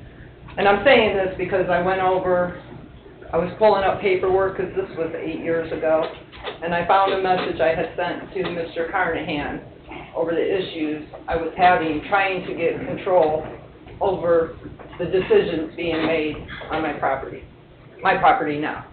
I'm the 3rd generation to inherit it. My grandparents were Chuck and Margaret Van Horn. My grandpa had Chuck's Pier for a lot of years. Some of you may know, some of you may not. Mr. Fleming had made us an offer at the time. He was doing a tear down. We have a very steep hill. And my husband, even when my grandpa was alive, came over and mowed. He has to put ropes on a push lawnmower, guide it down, guide it back up, pulling the lawnmower all the way across. So Mr. Fleming made a wonderful offer to us that when he did the tear down with the fill, he offered at his expense to fill in our hill and to match up, to try to level it off and match up with his and the house on the other side to make it kind of blend in. So, a lot of things started spinning out of control. I had come up here, I had Betty Jo Wilkening, she's 3 doors down from me at the time, was friends with my mom. She pretty much self-appointed herself to make decisions on our property. And she was taking my mom to doctors, medicine. We had a whole bunch of stuff, and I'm not going to go into that, but I ended up having to come to the Cedar Lake Police Department and file a police report against her. The officer that I spoke to, he made a report, and at the time I didn't have power of attorney over my mom. So we had an appointment with the lawyer. It was somewhere like July 28th, 2016. I got the power of attorney. We did a quick deed, and my name was put onto the deed of the house. I have full authority to now make decisions for my mother. And I want to say, I can't read the date, but it was somewhere around July 23rd or July 28th of 2016.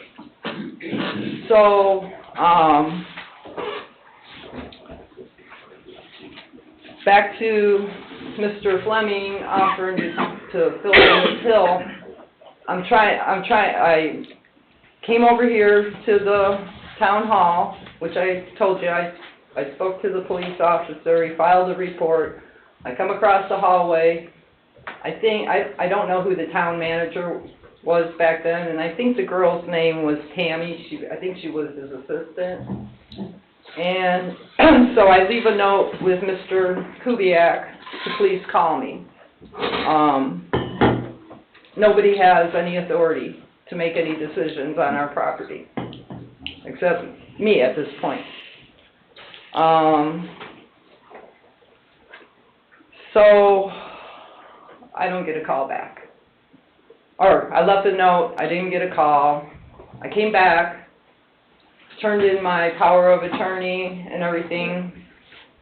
I believe with the police department, took a copy. This is all on file somewhere. And I left another note for Mr. Kubiak to call me. No call back. I had to go back to Florida. So I get down to Florida and I'm trying to call him, leaving messages, no return calls. Now, in the meantime, I'm looking at my notes. I can't even hear. I'm so nervous. No. We're all regular people here, Sue. So,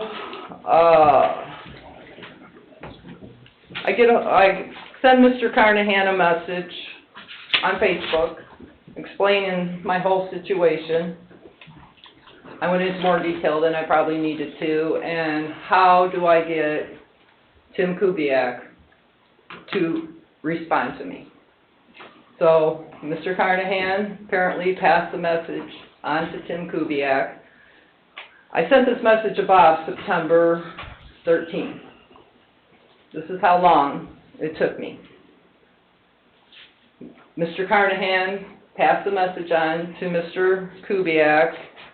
On September 20th, I finally received a call from Mr. Kubiak. And it comes down to, I hear you're trying to get a hold of me. Yes, I've left notes, I've left messages. Bob had offered to fill in our hill. Not me. No, I'm sorry, Bob Fleming. Mr. Fleming had offered to fill in our hill. Now, at this point, that whole deal's off the table because it took 2 months. So you're talking you listed a couple dates in September, you're talking about last year, September? 2016. Oh, 2016 September. This is gonna lead up to Okay. what we have Trying going to follow on along. now. I'm sorry. And the house is for sale next to you, right? Yes. Yeah. So, long story short, Mr. Kubiak told me that if it was his property, this is what he would do. He wouldn't allow this. And I said, he says, this is going to lower your property value. I said, could you please explain to me how? And he had said, oh, I would explain it to you, but you wouldn't understand. And I said, my husband here is a retired heavy equipment operator out of Local 150. He would explain, or would understand. And he says, so you want this bill to go through? Yes, I do. Again, now it's all too late.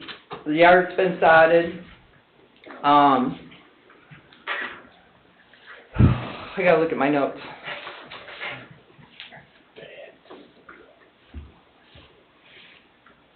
Oh, so, next thing I know, well, in the midst, somewhere in between all here, because I wasn't up here, Betty Wilkening sent Jerry Wilkening to Tim saying my mom wasn't of sound mind when she signed the work. Oh, what it is here is, I'm sorry, I skipped the whole issue here. So I told you all that. Okay, so Bob Fleming, Bobby the boss on the job, and Randy the excavator all talked to my husband, my mom, and explained in detail what they want to do to fix the landscaping. Again, the fill thing is canceled. And the drainage on how the water flows between the houses down the hill. It's a go. Everybody's on board to get this job done.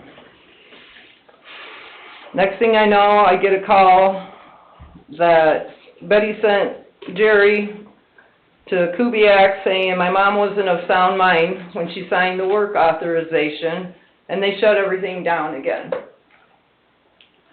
I received an email from Scott Crook, CEO of Diamond Peak, and signed the work authorization as my mom's POA on September 7th of 2016. So I kind of went back. Kubiak calls me, all this has taken place. So Kubiak had basically kind of just says, when he says, so you want this job, you want this to go through? Yes, it went through, and life went on.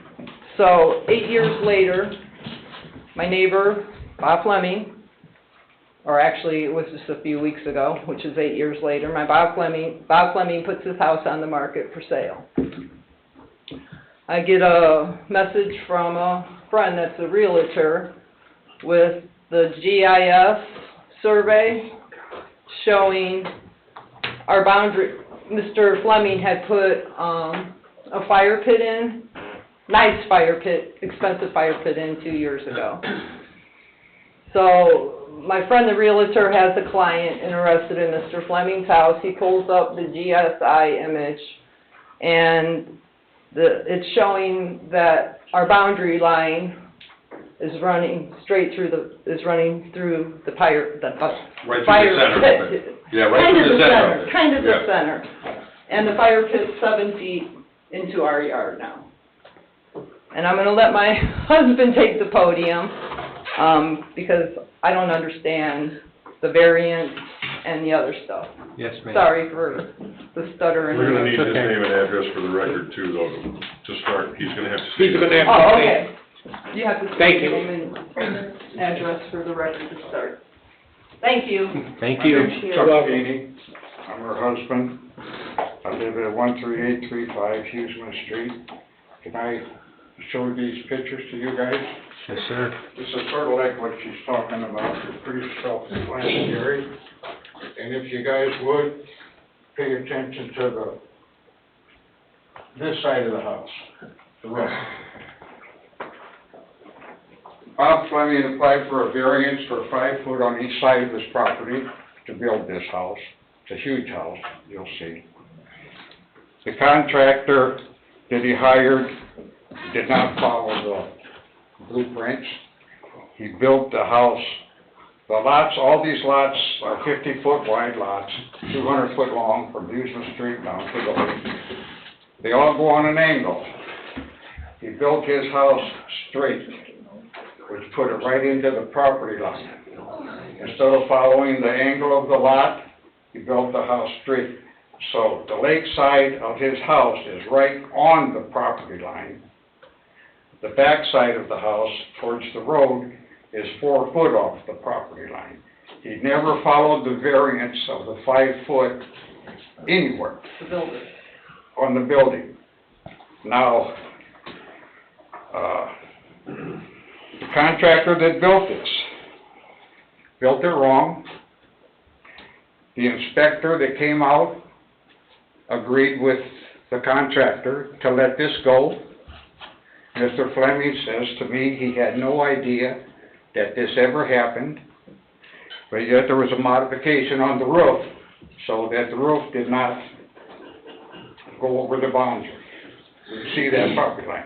The soffit's cut short. The soffits go from 2 feet plus the gutter down to about 8 inches on the lakeside, so it doesn't hang over the property line for a violation. Now, what I'm interested in is how, when you pour a foundation and you're wrong, the inspector comes out and says it's wrong, you tear it out. You do it and you put it in right. Now, if he didn't follow his variance at all, he says that he had no idea that this was done, that the contractor messed up. He had no idea that the inspector allowed this. And if I want to add on to my house now and I want to apply for that 5 foot variance, I'm not going to get it because they put the houses 5 feet apart. It's a safety thing. You won't get a stretcher through there, you won't get a vehicle through there. You're not going to do it. So now I'm really messed up because of the city inspector allowing this to happen, the contractor not letting Mr. Fleming know that this has happened, and Mr. Fleming and, well, we're just caught between a rock and a hard spot. It's like me fighting the David against Goliath here. You can see the pictures, you see what's going on, and I want to know how this happened, and are you going to go by the variance that you allowed him to go by and make it right for me? It's ruined our view. These are $100 or $1 million view homes, you know. So now by him building his house further out and right on my property line, I lose a quarter mile of view. Those stakes that are out there, was that a survey recently done? Yes. It's a brand new survey. It was just done about By you or the Fleming? Fleming, Mr. Fleming. Yeah. He had this done, but by a regular. No, Mr. Fleming says, fine, I'm going to move all those bricks, I'm going to do all that, but now our landscaping's all messed up. You can see how far our property line goes over. He cut down a good part of our hill to build that house. And I couldn't get my hill filled, but this was allowed. I think we need to do some homework, because there should be an as-built survey. Tim? Yeah, and I mean, I'm kind of dumbfounded by the accusations, I guess, but the house was staked out by a surveyor, and there was no, I found out just the other day in Kirsten's office that the house wasn't 5 feet off the line. When we go out to do a pre-pour inspection, you know, you have some stakes by the surveyor out there, but this was prior to us requiring as-built surveys as a part of the final construction, which is why we began doing this is because we didn't have any technical, we had a proposed site plan, but we never had the means to check on these after the fact until, I don't know when we started doing as-bills, but it wasn't too far after this. But, I mean, I had no clue that this house was closer than 5 feet as to the, I remember there was a lot of turmoil between, I don't know your first name, between you and your mother and the It was my mother, bird and the Betty whatever, Jo, and Betty Jerry, Jo, and Tim. and I wasn't getting involved in the dirt conflict. I just said that they needed a permit to put dirt on the hill if they wanted to put fill in, and I wasn't getting involved in the you, her, and them, and I it was wasn't like- up, I know, but you were involved kind of with, I came in, kind of with it. I but came it in was in June of. But that was just that was the neighborly Part of that, battle with Tim, nobody. Who measures? what you're looking for is, that's a civil matter. Who does the measuring? And who allows this to go on? We just measure we just use the stakes that are there. I mean, they had it staked out by an engineer, so normally, you know, in the past, we assumed that those engineers' stakes were proper and were there, and we've had more than one instance where they weren't, why we got them. Just assume they're right? I mean, that's crazy. Pretty much, I mean, you had a site plan and and again, this wasn't my rules, but we did not require as-built surveys at that time, which obviously, we're not surveyors, all we have to go by is those engineer stakes that are putting out there. We're not surveyors, I don't have anything to go out and verify, all you got is a tape measure from a stake in the ground, which was good, you know, so. What survey was the house built off of? Their site plan. They had a. Well, they didn't follow a site plan. Correct. They want to know And what's I seen wrong. I seen the new survey that Kirsten had, and it's about 2 foot 3 inches, I believe it was 3'7" off of or 2'7" off of where you're talking about the furthest northeast property corner, which is, you know, basically an encroachment, because he was given a variance. I have to walk around the for corner 5 of foot. of Bob's house to access the rest of my property. Tim's right, because I was on the BZA for many years, and it was towards the end of my tenure that we started requiring the as-bills, because we had a couple, I think, come in for variances after the fact because it was built and it was not within I had code. no real way of checking on these things until we enforced the as-built Yeah. requirement. I mean, we're It not. deteriorates the value of our property. You know? This property's been in my family for 77 years. My grandparents bought this cabin in 1947. How did I'm the this third happen? generation. Yeah. Dave, is there anything you can add to this?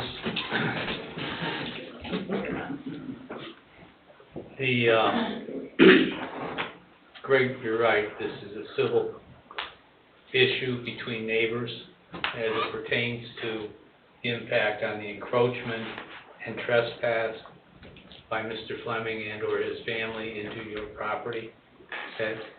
Well, he said he was gonna take care of the fire. That clearly is the civil side of it. On the government side, the planning side, the permit side, it's clear that there is a violation of the permit or the developmental variance that was approved.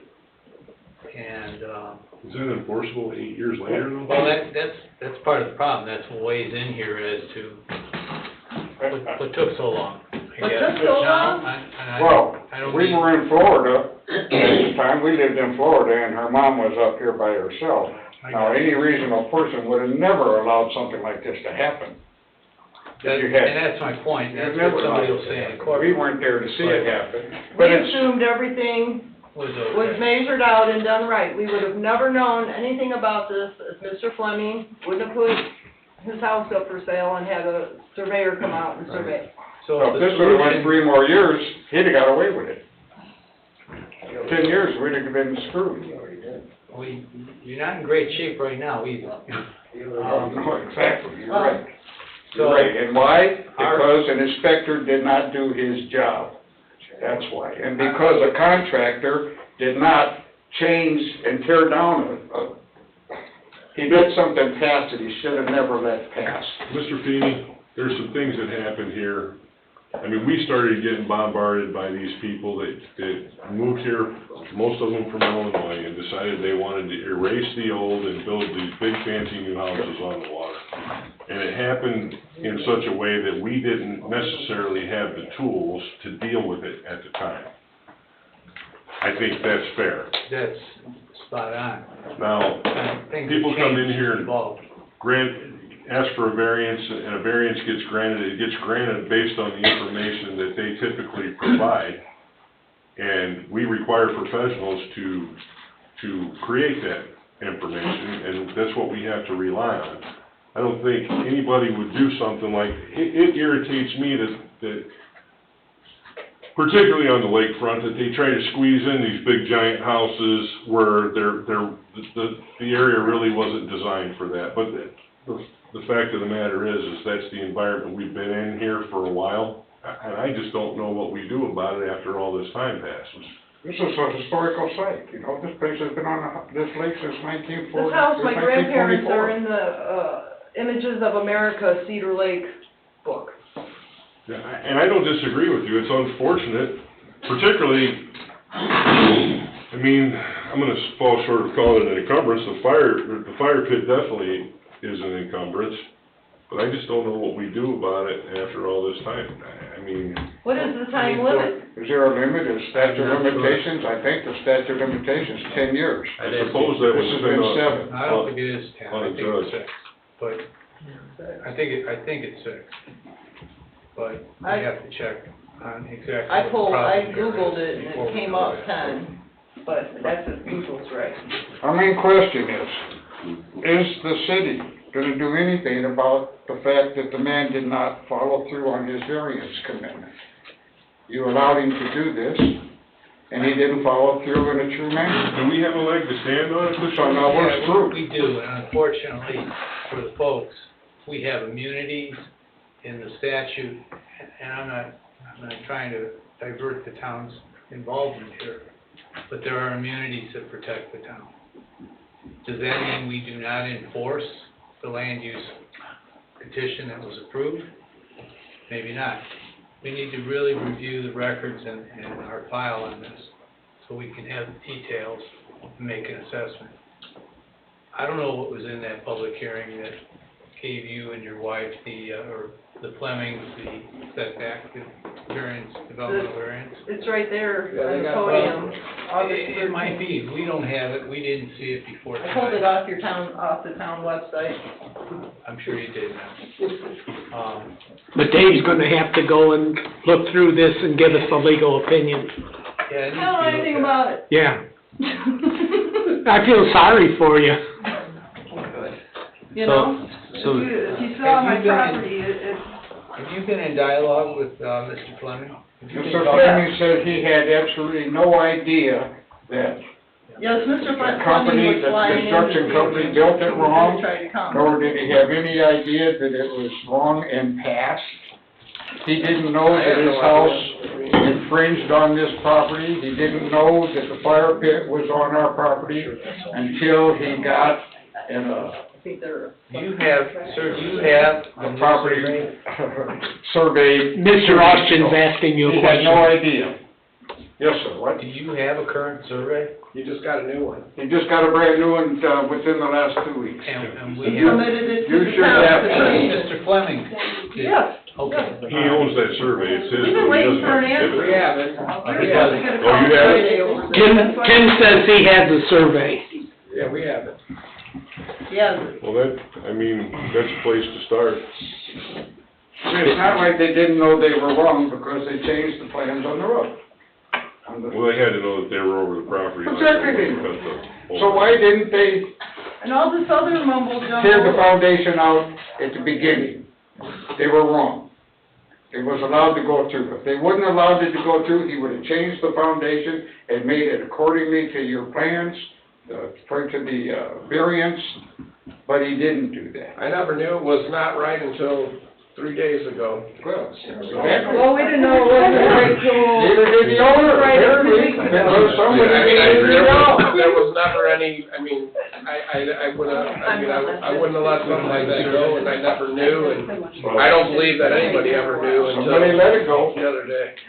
I think this, You can shove your at this shoulders point, to from our a planning property and our perspective values. though, It's Lakebrook property. I'm just telling you that I didn't know. it's probably a good, because a variance typically is granted on a hardship, because somebody wants to put a bigger house on a lot, then the lot will.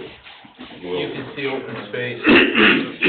green They still grass have a lot of on heat the on the one other side side. where the variance apparently. Fleming's parcel is actually, 325 lots, so it's 75 wide, where the other ones are only the 50. Dave, I have GIS pulled up right now. Can we instruct you to review this? And then obviously the statute of limitations plays a big part in this. But we've had it in the past when I was on the BZA. Tim, you know this, Jeff too, where after the fact they came in and they had to come in and get a variance for something that was not done right in the first place. And there was even fines imposed too. So I'm not saying that's the route it goes. I'm just telling you guys that there were, if you can call them a remedy, there were some kind of remedies attempted. But I think it's got to start with the attorney looking over these documents that you have. And then if you want to share your information with Mr. Bungie, that way that we can be in contact with you all. We did that last week, and we still, Well, it's gonna take we a were little, waiting, well, we it's gonna take a were little told we time. were gonna get a phone call. We came into the town hall Monday. Kirsten said they had. But, with all due respect, there's nothing that staff can review over there that is gonna get you a resolution. And he might not be able to get you one, but him looking into what the law says is enforceable and looking at that's gonna be the next step. But Mr. Parker, we were told we were gonna get a call Friday. Mr. Bungie had an opening around 11 to explain to us what Kirsten had told us. And it was, I don't really wanna say it because I didn't understand what she said, but it was something in the matter that Mr. Fleming could apply for another variance for 3 feet, and that would correct this problem. No, that would correct one problem. Yeah. And Well, it wasn't gonna correct our problem. To other problems. Right. And so that's why I'm not sure that that's what it was, and so she said, do you want me to have the town manager call you and explain? And we said yes, and she said, Mr. Bungie had an opening at like 11 a.m. That was Friday. We didn't get the call. I spoke to Mr. Fleming today. He was at the airport. He's flying up here. And he had called Kirsten. Like ear. I get it wrong every Kirsten. It took me a while to get it too. He called Kirsten today, and he was trying to get some information and nothing. So, Dave, what will help you with this? I need the town's file, Okay. whatever we have in archives and active, whatever. Can you get that to Dave tomorrow? We'll work on that.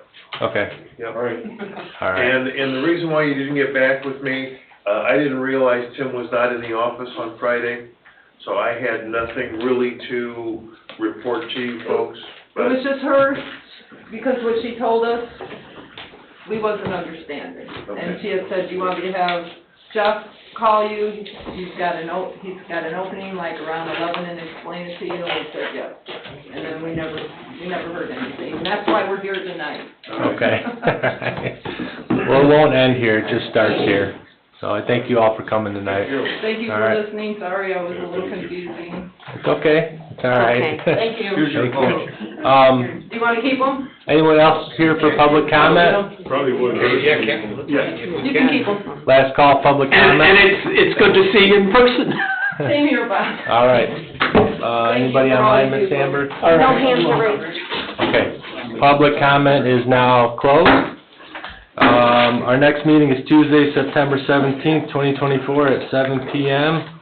This meeting is now adjourned at 10:22. Thank you all for attending.